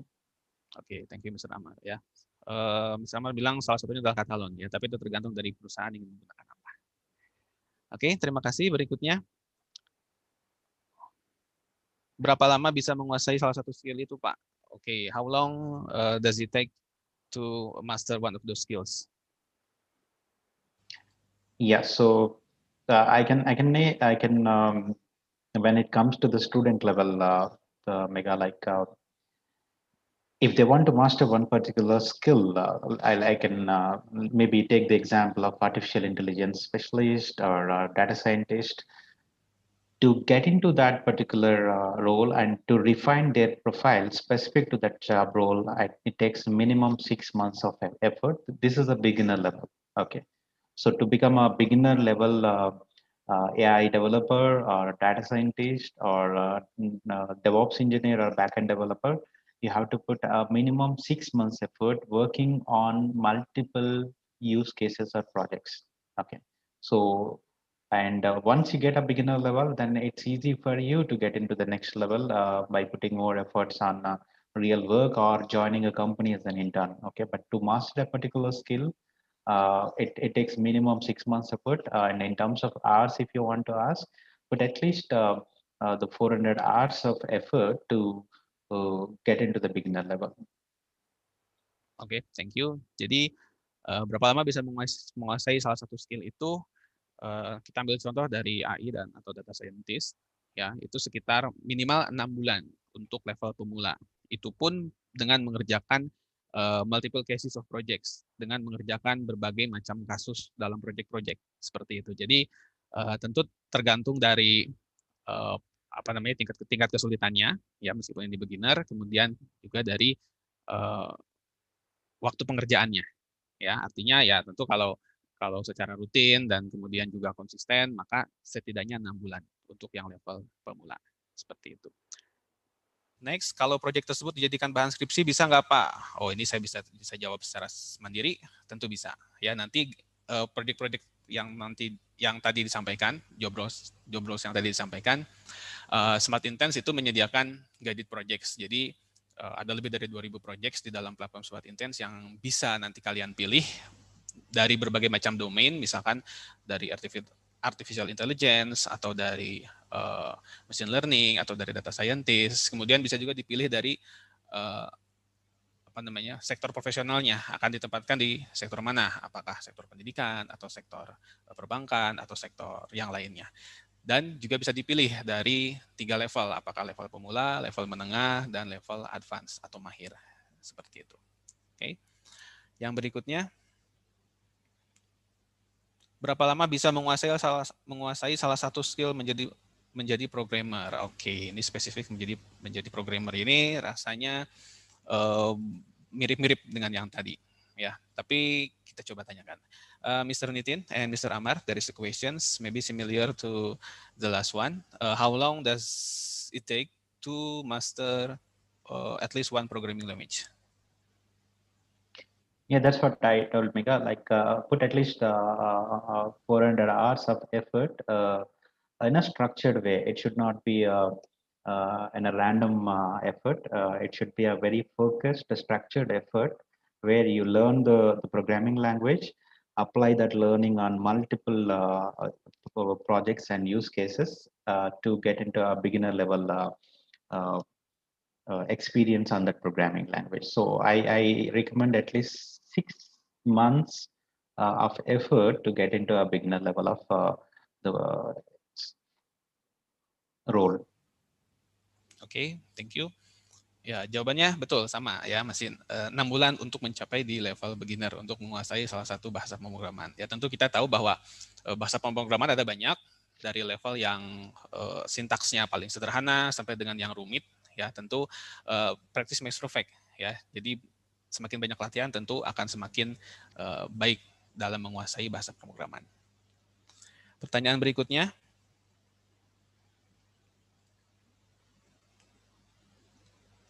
Oke. Ini mirip-mirip.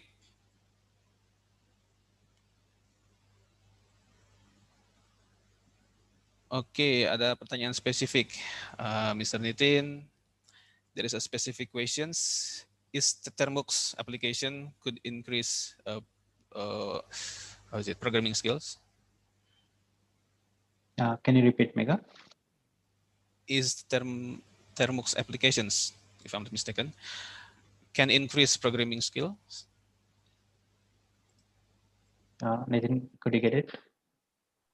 No, I didn't understand. Sorry. Termux. Termux, yeah, Termux. No, sorry, didn't understand the question. Maybe the person asking the question can ask again.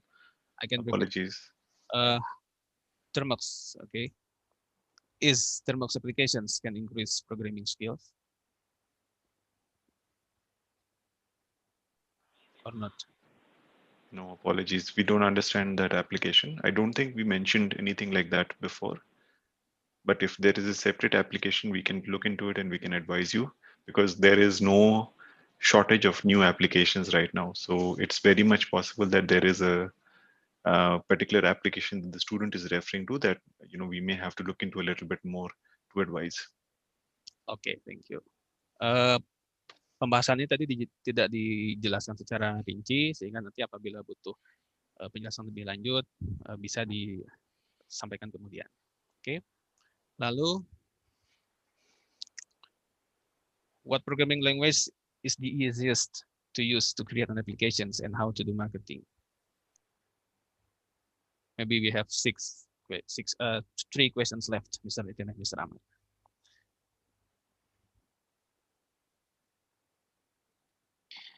Yeah, so just to answer that question, what programming language is easiest to use to create application and how to do marketing? So currently, based on the feedback from the developers, the Python is the language which is user-friendly and it is easy to learn, and there are a lot of readily available packages are there, and it's easy to build any application in Python. So I can name Python as one of the easiest language to learn now. Okay, but there are many other languages. I can say like non-programming based coding platforms are there. Like you can just use drag and drop kind of blocks to build the prototypes of your application. Okay, but if you want to become a software developer easily, the Python is one of the best language now. Oke, thank you Mr. Amar. Jadi bahasa yang paling mudah digunakan untuk membuat aplikasi dan melakukan hal-hal marketing berdasarkan dari feedback atau masukan dari para backend developer, Python merupakan salah satu yang termudah jika ingin menjadi developer ya, dan menggunakan atau membuat aplikasi di bidang marketing seperti ini. Tetapi jika tidak, bisa juga dengan menggunakan drag and drag aplikasi ya. Jadi prototipenya sudah langsung bisa dibuat ya tanpa harus menguasai bahasa pemrograman tertentu seperti itu. The last two questions. Okay, wait.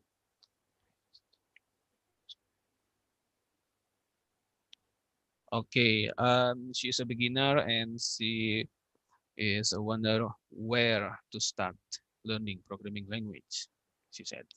Okay. So if you're a beginner, I think I recommend to start with learning the programming language at first, and take a small application and start building that application. Okay. There are a lot of online resources out there, and Smart Interns provides a structured journey for you. If you get into some of our programs, we create the journey for you to make you as a software developer. Okay. So, but there are a lot of resources out there, but you should have a mentor to support you to continue that journey. Okay. Oke, thank you untuk Hidayati Hizkia atas pertanyaannya. Jawabannya adalah memulainya ya tentu di luar sana di online banyak panduan-panduan yang bisa dilihat ya, tetapi di Smart Intense ini yang seperti tadi disampaikan oleh Mr. Amar, Smart Intense mempunyai mentor ya, mempunyai juga learning path yang terukur, yang jelas dari level dan dari skill yang ingin dicapainya, sehingga Smart Intense menyediakan guided projects ya, artinya proyek yang dibuat dengan dipandu. Jadi ada mentornya ya. Berbeda dengan belajar online yang belajar lepas ya. Tanpa kita tahu kalau misalkan salahnya di mana, kemudian kalau misalkan ya ada koreksi mana yang harus dikoreksi dan lain sebagainya. Tetapi dengan adanya mentor dari Smart Intense ini akan memandu mahasiswa dalam perjalanan pembelajaran dan juga karir di bidang IT seperti itu. The next one. Yep. Is there an application that can be used? Supply chains, SCM. Yeah, so in supply chain, I think it's one of the best domain to implement any kind of technology which we have spoke about. The AI and IoT and including the blockchain. So these are the technologies which are revolutionizing the supply chain. You can implement any technology in supply chain. So try to get into any one of the technology, understand these technologies. Since you are from industrial engineering division, I think you will be having the domain knowledge of supply chain, and what you have to learn is like how these emerging technologies like artificial intelligence, machine learning, Internet of Things, blockchain, robotics are changing the model of supply chain. So first try to understand how these technologies are impacting the supply chain. Once you understand that, the next level is like pick up one of the technology which is in your interest, learn programming, or you can you can also become a kind of consultant in this division where you can suggest companies about various applications of emerging applications into supply chain. So you have two roles here to play. One is can become a technology consultant, or you can also become a technology developer. Okay, so there are multiple ways you can get into these emerging roles. Nitin, you want to add anything here? No, I think that's fine. Yeah. Okay, thank you. The last one, maybe. So what programming languages are currently being widely used all over the world? So top leading programming languages are Python and Java. I can say JavaScript also. So if you want to be as a great software developer, I think you must learn any one of these languages, Python or Java. Oke, jadi jawabannya adalah Python ya dan apa namanya JavaScript ya karena satu sintaksnya mudah dan itu bisa dipelajari bahkan oleh mahasiswa atau orang-orang yang tidak mempunyai background di bidang IT ya sehingga itu menjadi widely used sehingga menjadi banyak digunakan karena sintaksnya sederhana dan mudah untuk dimengerti seperti itu. Oke. Bagi yang masih memiliki pertanyaan silakan disampaikan via chat box. Saya akan beri waktu 1 menit sebelum kita masuk ke sesi berikutnya yaitu quiz. Absolutely.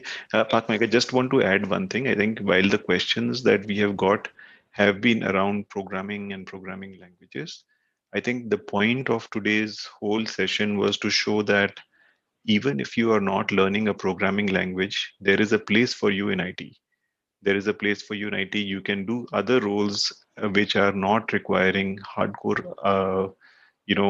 programming as such. You can be somebody who is doing low-code activities, working with Tableau, working with Salesforce, working with some of those other programs where you can be, an administrator. You can be an operations specialist. You have options of working with different kind of ideas as such, where you don't always have to only know programming. So if you know programming, wonderful. You can do many things in IT, but do not think that there is not a role for you even if you are not doing programming. And that is where I think we have built up the capabilities in different domains, where whether you are doing hardcore programming or you're doing low code or you're doing data, there is still potential for you to find a role in this new economy. Right, wonderful. So I think with that, I think we have about 20 minutes left, right? So Meghna, can we turn it over? Or sorry, I think we have to go through this, right? For just to explain some of our offerings. Amar? Yes, Nathan. Yeah. So I could see many of the students are asking the question about how to start, how to get into this, the job roles which we have spoke about. And yeah, so as a beginner, if you want to get into the job roles, I can recommend only one way that is possible, and it is a well-tested and known mechanism for everybody, that is learning by doing kind of model. So you can only excel in technology only when you apply your learning. So that's why Smart Interns brought a project-based learning platform for the students to excel their career with a practical exposure to the technology in a guided format. So we have created a proper career journey on our platform for the students. Like as a beginner, if you get into our platform, then you can exit our platform becoming industry ready and with a specific job role. Okay, so when you enter our platform, we tag you to a particular career path, and there will be a mentor who will be connected with you throughout your journey. So, and you can start learning the fundamentals of the required skills for that particular job role. Once you start learning this fundamental requirements, then slowly you will be put into the next level in the form of projects, and finally you will gain industry certifications, and you will be connected to the companies through internship, and finally you will become industry ready. So these are some of the programs which we are currently offering. The first program, we call it as an externship. In across the globe, we get students from their second year and third year of graduation get into this particular program. So externship is basically an experiential learning program. For example, if you want to pursue artificial intelligence developer as a career role, so we have a career path called artificial intelligence developer on our Smart Interns platform. We offer externship in that particular role, where you will be given a training on that particular technology. Once you get the training, then you will be put under guided projects, where you will be working on variety of projects with a different complexities. So we start with the basic projects where you will apply your learning and start working on the real applications from various business domains.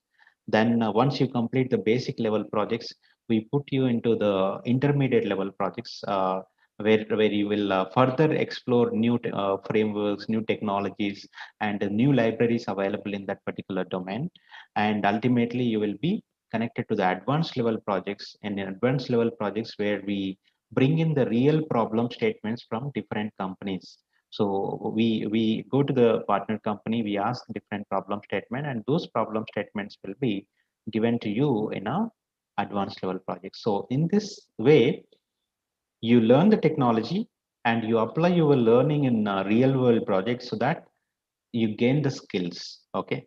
So by the time you complete, let's say, as part of your journey on our platform, if you complete some 6 projects specific to that technology with the different complexities, it's easy for you to understand the breadth of the technology. So I can say, like, within a 6 months, you will be in a position to take up any problem statement thrown by different companies, a problem statement specific to different domains. Okay, so that's how we have created journey on our platform, and this journey is again in partnership with industry partners. So we have partnership with IBM, we have partnership with VMware. These are all top companies who are offering various technology frameworks, and we have partnership with Blue Prism.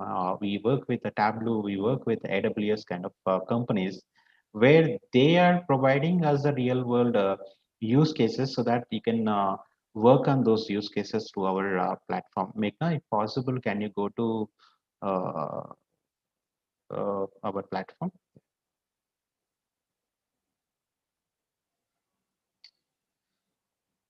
Yeah, please go to externships.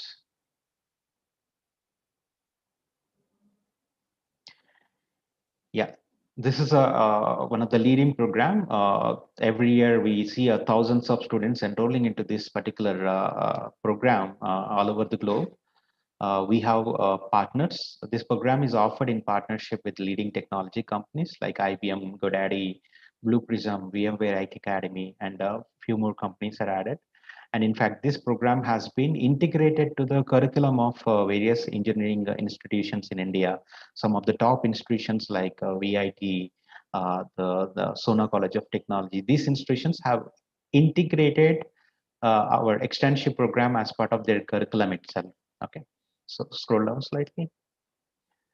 So what is in this particular externship? It is basically we provide a hands-on experience. We believe that you can learn technology only in a practical way. So just by reading a textbook or just by going through a blog on a website doesn't help you to understand the technology. That's why we brought in a hands-on experience, and not only hands-on experience, you will be exposed to the real world applications. So that is how you gain the skills on our platform. So, and we also brought a company like environment, company like a workspace for you, so that you work in a team, you work with a mentor, you experience the development tools which are utilized in the company, so that in the future, if you go to the company also, you don't see any difference. Okay. So ultimately, yeah, I can go down. Yeah, so these are the some of the technology tracks we are offering. Artificial intelligence in partnership with IBM, robotic process automation in partnership with Blue Prism, applied data science in partnership with IBM, and likewise we have web development in partnership with GoDaddy, Internet of Things in partnership with IBM, AWS DevOps with the AWS, robotics with the robotic operating system, and even for the students who want to pursue roles in the human resources, marketing, and the banking sectors, we also have the data analytics role in various domains like data analytics in HR, data analytics in marketing, data analytics in finance. Okay. So, and this particular externship program has 3 modules. The first module talk about the training. So we provide 40 hours of training. It's an instructor-led live training for the students. You get a 40 hours of training followed by 40 hours of project development. And one of the uniqueness of our projects is we have a different complexities of projects. And while working on the project, if you have any query, we have a mentor immediately to reach out. So this is one of the unique the benefit if you get into the Smart Interns platform. So you don't need to worry about the problems which you are facing while working on the project. You have a mentor. If you have any query, immediately reach out to the mentor so that you can clarify your queries and understand the best practices of industry while working on the project. So once you complete the project, that project will be reviewed by the mentor, and it will be approved, and you will receive the project completion certificate from the industry partners. So for artificial intelligence program, we have IBM partnership. So you will receive the project completion certificate from a top company in the globe, IBM, and which is a verifiable certificate. You can verify this certificate at any time. Okay. And whatever project you develop, that project repository will be maintained on GitHub. When you attend interviews, you can showcase your project repository, you can showcase your project report, and you can verify this certificate. So that's the uniqueness of our externship program. So this is a very beginner level program where you will get into this technology, you will work on a project, and you will understand various technology involved in this particular the domain artificial intelligence or whatever domain you choose. Okay. And you have a mentor who will be guiding you to complete this entire process. And once you complete the externship, the next level is like, now you are ready to work on any type of project. So what we will do, we will assign you multiple projects with a different complexities on our platform. Nitin, can you go to guided projects? So as I clearly mentioned, you can learn technology only when you practice a lot, That's why after your beginner level externship program, we will assign you multiple projects with a support from mentor. Okay, so please scroll down. So we have thousands of real world projects which are created in the form of project templates for you. And it's like you can put some 8 to 16 hours of effort to complete the project. Okay, and we have a different complex. Once you complete basic projects, we will assign you intermediate projects. Once you complete intermediate projects, we give you advanced projects. So that is how we make you ready for the industry. Yeah, please scroll on. So we have different technologies under which we have projects are divided. We have different domains. So you can verify here. So we have a lot of projects with a different complexities. And these are all guided projects. Again, you will get a lot of information specific to the project. See, you can look at here, what is the project description, what is the project architecture to be implemented, and we have your mentor available here, so that no need to worry while building the project, so that you can work collaboratively with the mentor. Then all the project activities are clearly defined. Okay, so as part of this project, what you have to do, what are the prerequisites, what knowledge you should have, every activity is clearly defined on the platform, so that it will be easy for you to complete the project and gain the skills out of this particular project.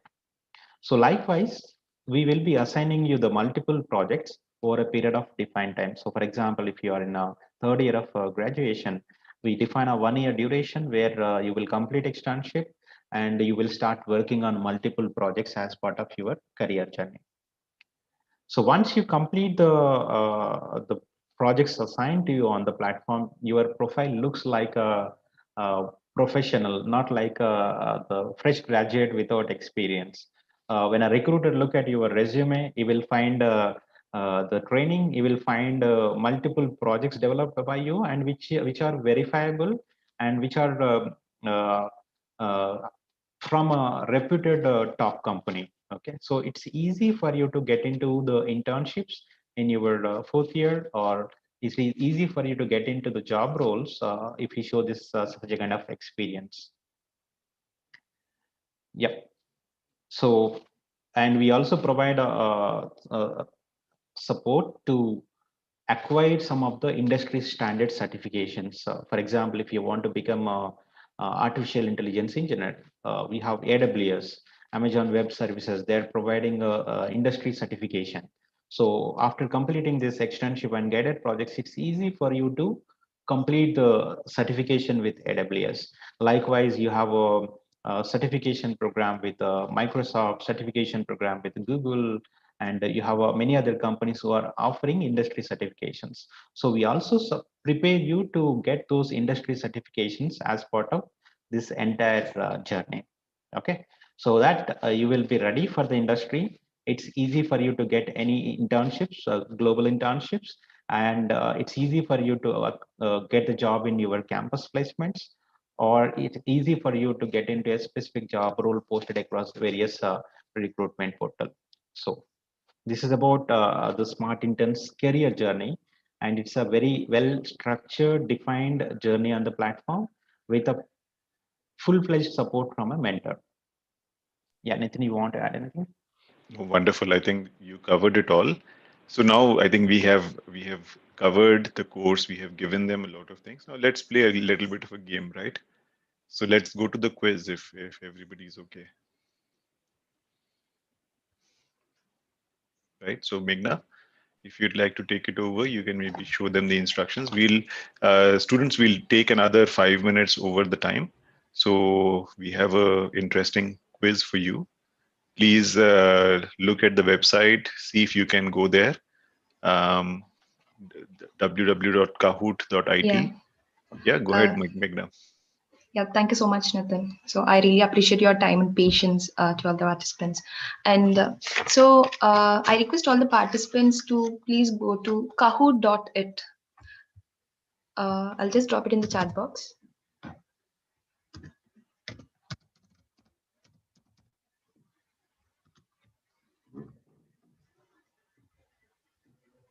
Please go to kahoot.it.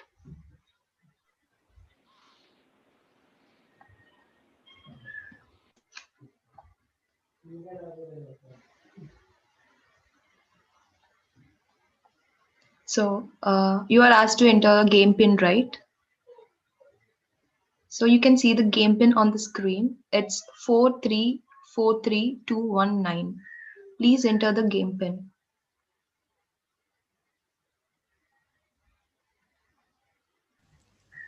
Ms. Meghna and Mr. Nathan, maybe I can explain in Bahasa first, maybe. Yeah, sure, Mr. Megha. Please go ahead. Oke, baik rekan-rekan mahasiswa semua. Jadi penjelasan mengenai emerging job roles in IT industry tadi sudah selesai dilaksanakan, sudah selesai disampaikan oleh Mr. Amar dan juga Mr. Nitin. Sekarang kita masuk ke sesi yang berikutnya. Ini ada kuis, ya. Kuisnya kuis online, ya. Jadi silakan akses Kahoot, kahoot.it, ya, .it. Kemudian diminta untuk memasukkan game pin. Nah, game pinnya tertera di layar. Silakan bagi yang available, silakan untuk mengikuti kuis ini. Oke, selamat mengikuti. Oke, you can continue, Miss Meghna. Yeah, and for the top 3 participants in the leaderboard, there are some exciting benefits too. So hurry up.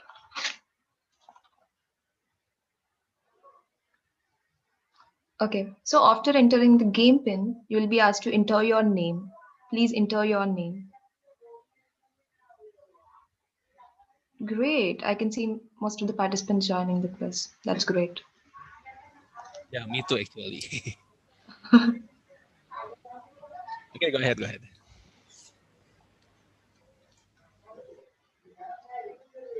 So once you enter the game pin, you'll be asked to enter your name, and once you're done with entering your name, you're good to go.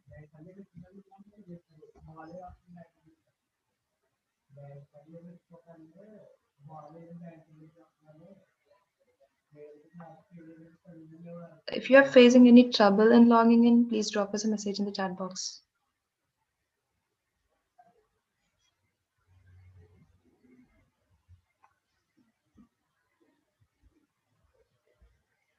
Great, I'll wait for 30 more seconds for every one of you to join. After that, I'll start the game.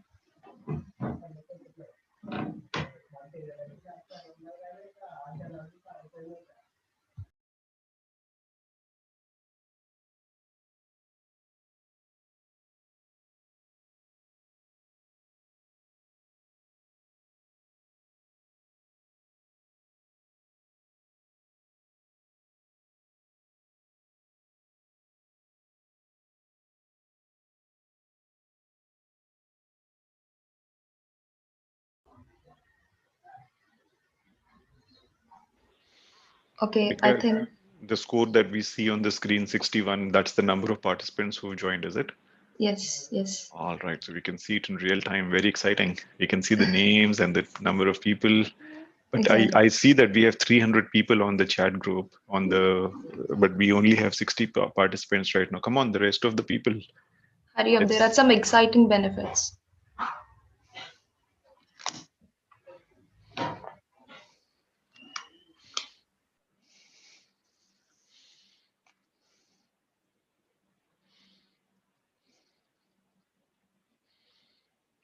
Let's start when we hit 100. What do you think? Yes, let's do it.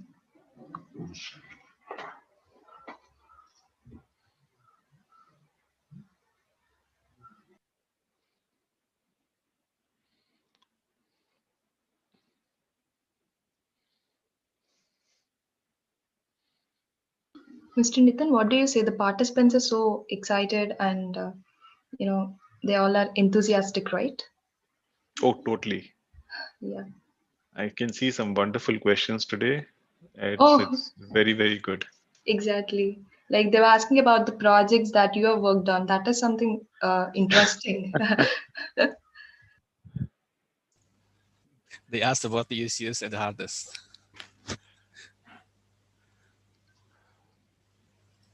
Great. This is the energy we need from Indonesian team. Come on, like it's close to 100, like it's 79. Hurry up.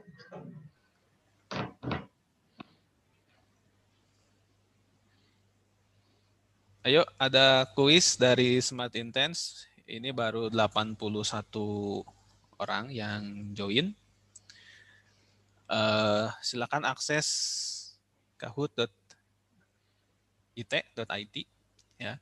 Kemudian memasukkan game pin 434 3219 ya. Lalu memasukkan nickname. Sudah 81.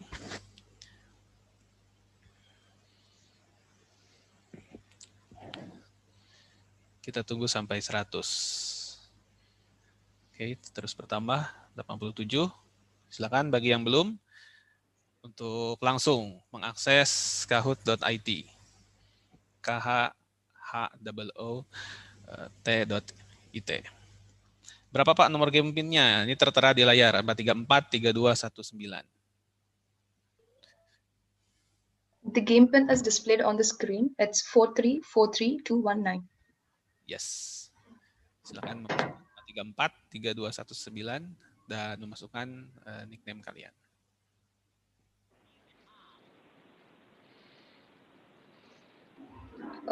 So once we reach 100, we are good to go. I think. Vinay? Yes, Meghna. Yeah. Can start. So yeah, once we reach 100, we can start the game. Okay.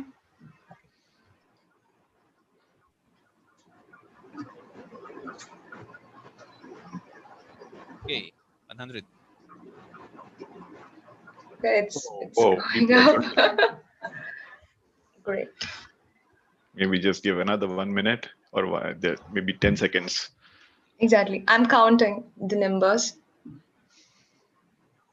So 10, 9, 8, 7, 6, 5, 4, 3, 2, 1, and up. Yeah. Vinay, we are good to go.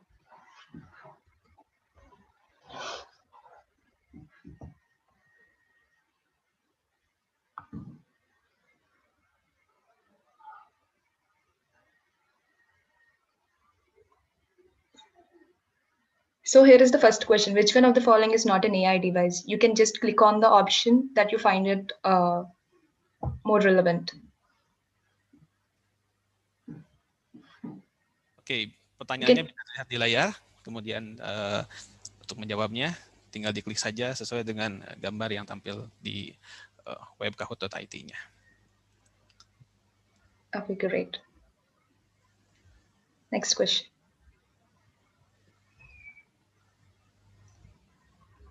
So this is the leaderboard. You can see where are you right now, like your position. There are 9 questions, right, Miss Megna? I'm sorry, Mega? There are 9 questions. Exactly, there are 9 questions. Oke, jadi ada 9 pertanyaan rekan-rekan semua dan Bapak Ibu yang mengikuti. So if you answer the question fast, your score will be more.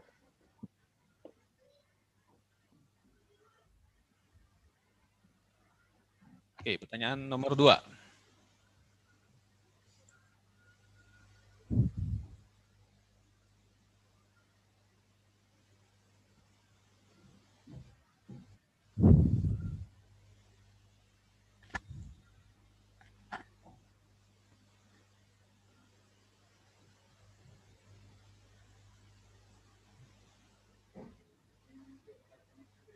Great. We can move on to the next question.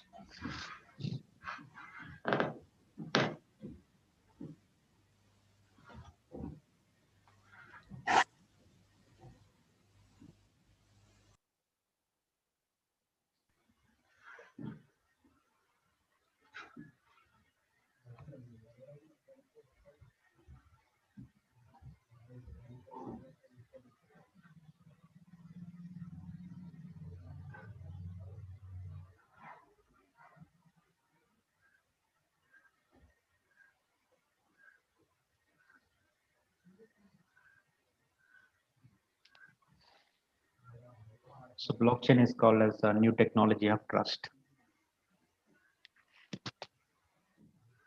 Will I?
So we are left with the last 2 questions.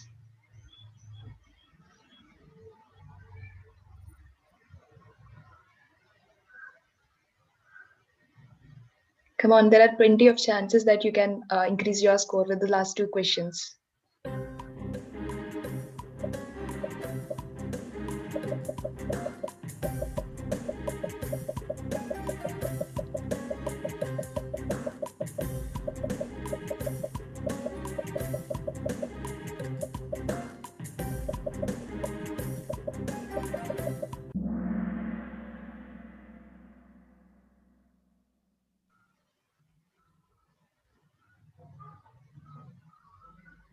the last question.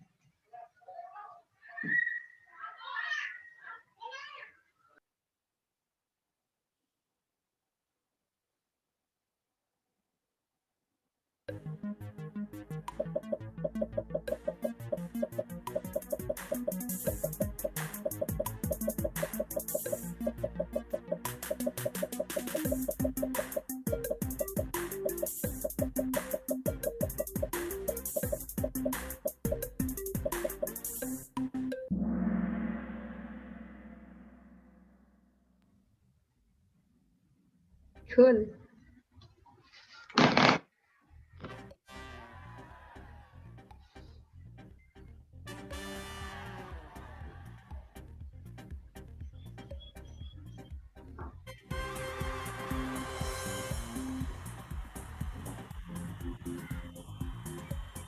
Congratulations to the Okay, winners. congratulations. Yeah, congratulations to the winners. You did a wonderful job. Like,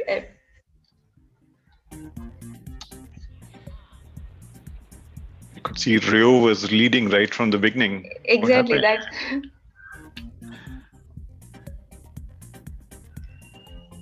that. This is great. So we'll reach out to the winners separately, right, Meghna? Exactly. I'll reach out to them. Wonderful. Thank you, guys. Well played. Congratulations to everyone who participated in the quiz. Congratulations to everyone. Baik, terima kasih kepada yang sudah berpartisipasi, yang sudah ikut kuis ini. 3 pemenang nih, Albert, Fahru Rozi, dan nickname-nya Glenn. Ya, nanti Smart Intense akan menghubungi setelah webinar ini selesai. Very exciting, guys. So, Amar, you want to maybe bring it to an end?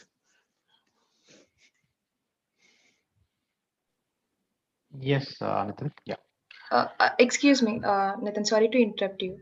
Before that, I would like to know their full names, the winners' full names. Maybe they can drop it in the chat box because they've used their pet names here.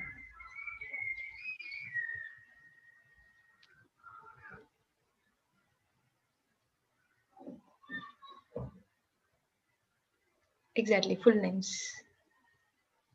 So please drop it in the chat box itself. Over to you, Amar.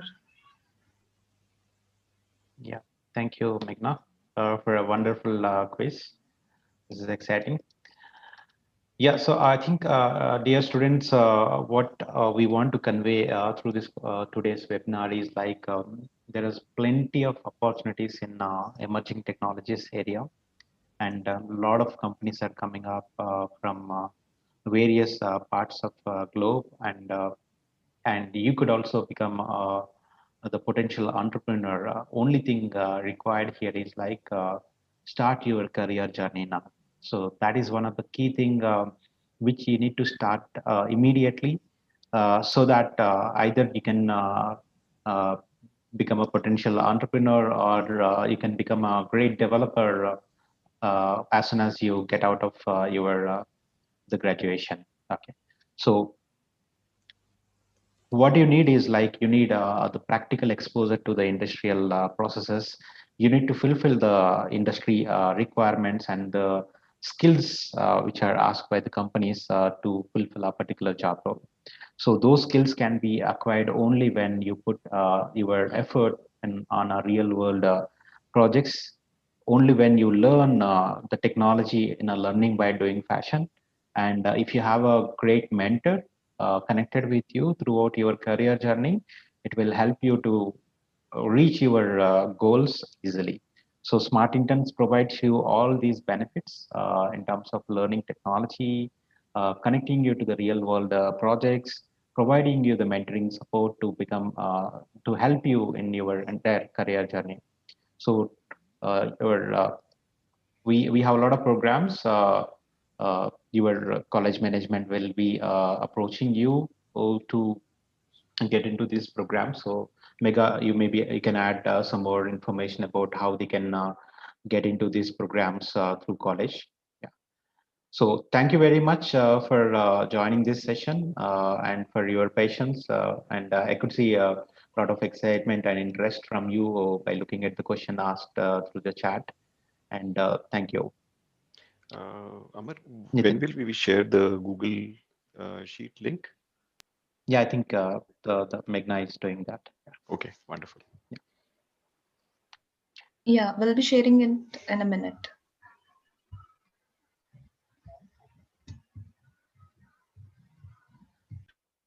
We can see the webinar form, Meghna. Webinar survey form. Okay, so there's the webinar survey form. Like you can scan it and you can just go through it. Baik, kepada rekan-rekan mahasiswa semua, ini ada webinar survei form. Bisa di-scan barcode di sebelah kanan atau mungkin langsung di-type secara manual di http bit.ly/unpri survey form. Silakan untuk mengakses form survei webinar tersebut.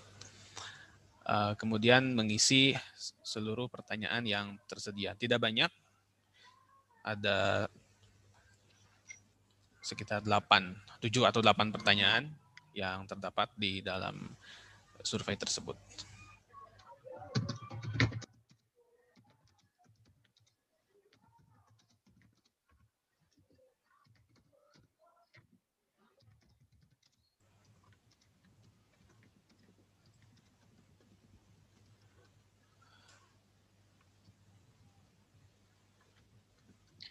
Meghna, if possible, can you share that link in chat? Sure, So that we can navigate the link. Yeah, I'll do that.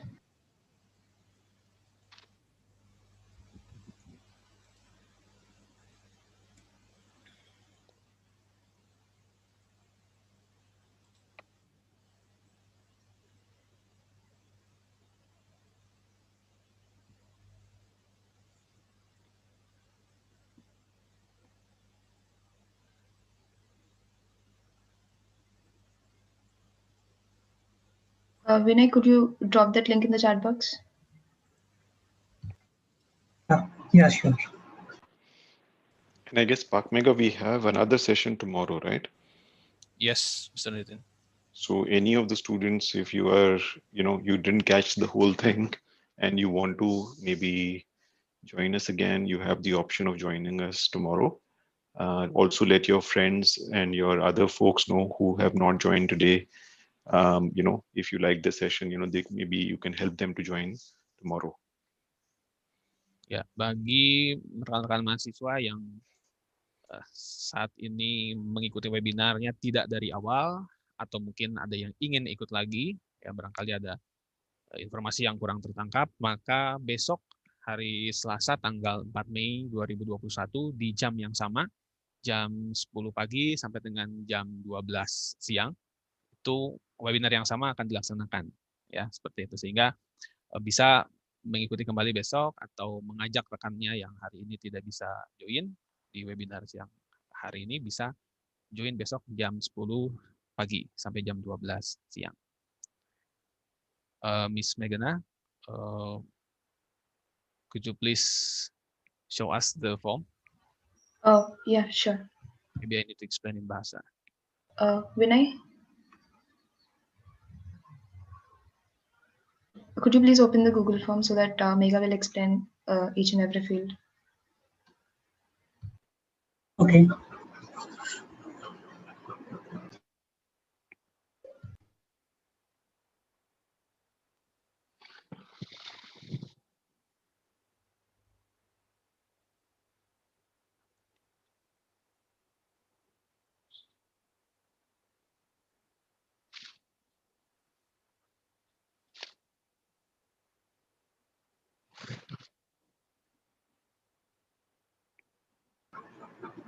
Yeah, Meghna, are you able to see my screen? Yes, Vinay. Yes, thank you. Baik rekan-rekan semua, ini Unpri survei form yang perlu diisi. Tinggal menuliskan nama, kemudian alamat email, ya email ID. Kemudian juga ada pertanyaan overall, how satisfied were you with this webinar? Nah, dari awal sampai sesi terakhir tadi, ya bahkan mungkin sampai kuis, ya. Seberapa puaskah kalian terhadap webinar pada siang hari ini?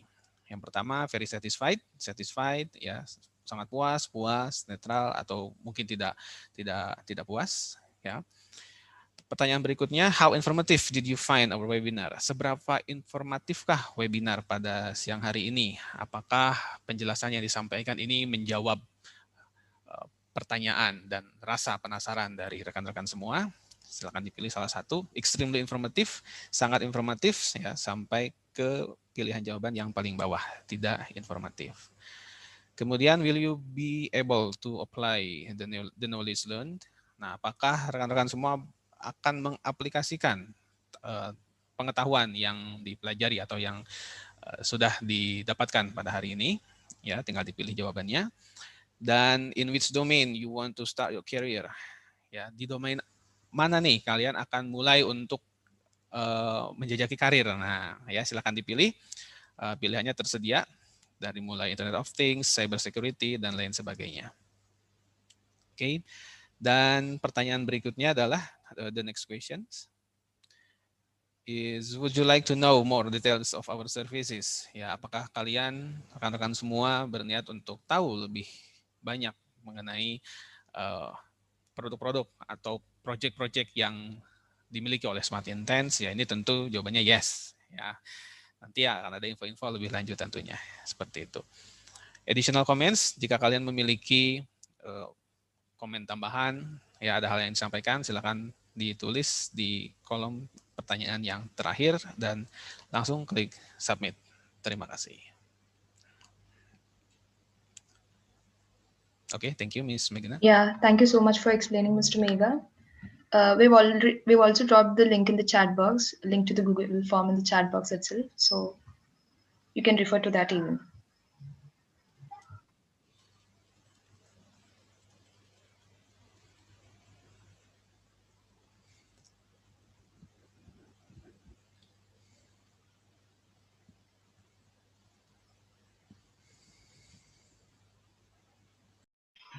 Now I request Mr. Nitin or Amar to conclude the session. Thank you so much, Meghna. Thank you, Amar. Thank you, Pak Megha, and all the students who joined us today. We will have the opportunity to interact again in the future, I'm sure.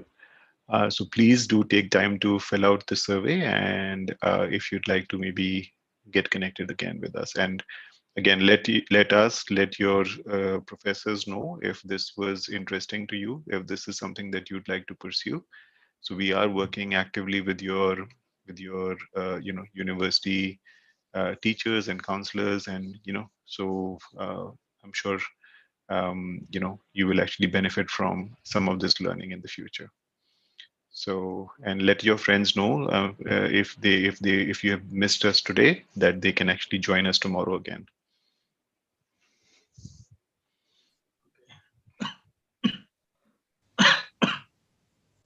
All right. Thank you so much, everybody. Okay, have a good day. Yeah. Thank you, Mr. Nitin. Ms. Meghna and yeah. So we would like to thank once again the whole Unipre team and the students and the participants who have joined in the webinar, along with our speakers. Thank you so much for taking out of your time and your busy schedule. Thank you so much. Mr. Megha, I think you can conclude the session. Okay. There will be a closing remarks in Bahasa first from the university. Okay. Okay. Sebagai penutup, mungkin kata penutup closing remarks dari Wakil Rektor Bidang Akademik dan Sistem Informasi, Pak Abdi Dharma. Diwakilkan Pak Mardi katanya, Mas Meg. Pak Mardi, sebagai Dekan dari Fakultas Teknologi dan Ilmu Komputer, Pak Mardi. Mungkin ada pantun lagi, Pak. Waktu dan tempat. Terima kasih, Pak. Ya, sama-sama, Pak. Terima kasih kami ucapkan kepada Bapak-Bapak narasumber atas pemaparannya. Terima kasih juga kami ucapkan kepada Bapak Ibu dosen yang sudah mengikuti. Terima kasih untuk anak-anak kami yang masih aktif sampai saat ini. Dan untuk anak-anak kami sekalian, perlu kami ingatkan supaya memilih skill project mana yang akan dipilih dan dapat berkonsultasi dengan doping masing-masing. dan juga nanti akan dibuka pendaftaran bagi mahasiswa yang tertarik untuk ikut Smart Intern ini. Pergi ke warung membeli ciki, belinya lebih dari satu. Cukup sekian webinar hari ini. Sampai jumpa di lain waktu. Terima kasih, Pak. Mantap, Pak Mardi. Nanti bagi-bagi Pak pantunnya, Pak. Ya, Pak. Ya. Buat Pak Bambang juga. Aduh, saya nggak bisa ngomong, Pak. Lagi sakit Pak Bambang. Baik, thank you Pak Mardi. Miss Megna, is there closing remarks in English or? Yeah, that's it. Thank you so much. Will there be closing remarks in English or it's just it's done? No, Pak Mega, I think we are good. I think we can end the session now. Oke, thank you. Baik, terima kasih kepada Pak Abdi Dharma yang diwakili oleh Pak Mardi, kepada jajaran Fakultas Teknologi dan Ilmu Komputer, kepada Pak Mardi, kepada Bapak dan Ibu Wakil Dekan, serta Bapak dan Ibu Ketua atau Kepala Program Studi, Bapak Ibu dosen, serta rekan-rekan semua mahasiswa yang sudah hadir dalam webinar siang hari ini. Terima kasih atas perhatiannya, terima kasih sudah hadir dalam webinar siang hari ini. Besok jam 10 akan ada webinar yang sama. Barangkali rekan-rekan ada yang masih penasaran dengan program-program atau project-project yang terdapat di dalam Smart Intense, feel free to join tomorrow. Ya, saya tutup webinar pada siang hari ini. Terima kasih atas kesempatan dan waktu yang sudah diluangkan oleh Bapak, Ibu, dan rekan-rekan semua. Selamat siang. Good afternoon. Thank you. Terima kasih. Selamat siang. Salam sehat. Salam sehat, Pak Mardi. Terima kasih.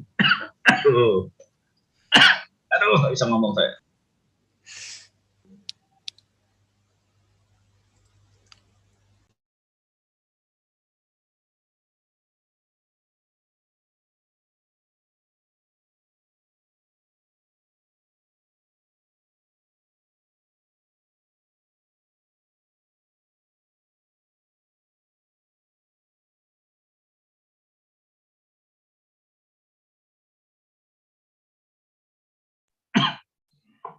Mas Mega, Mas Meg. Ini masih banyak peserta, Pak. Iya, masih banyak peserta. Mr. Mega, can we end the session? Yes, of course. Please Okay. decisions. Thank you so much, Mr. Mega. Thank you. Thank you, Mr. Meg. Mr. Meg.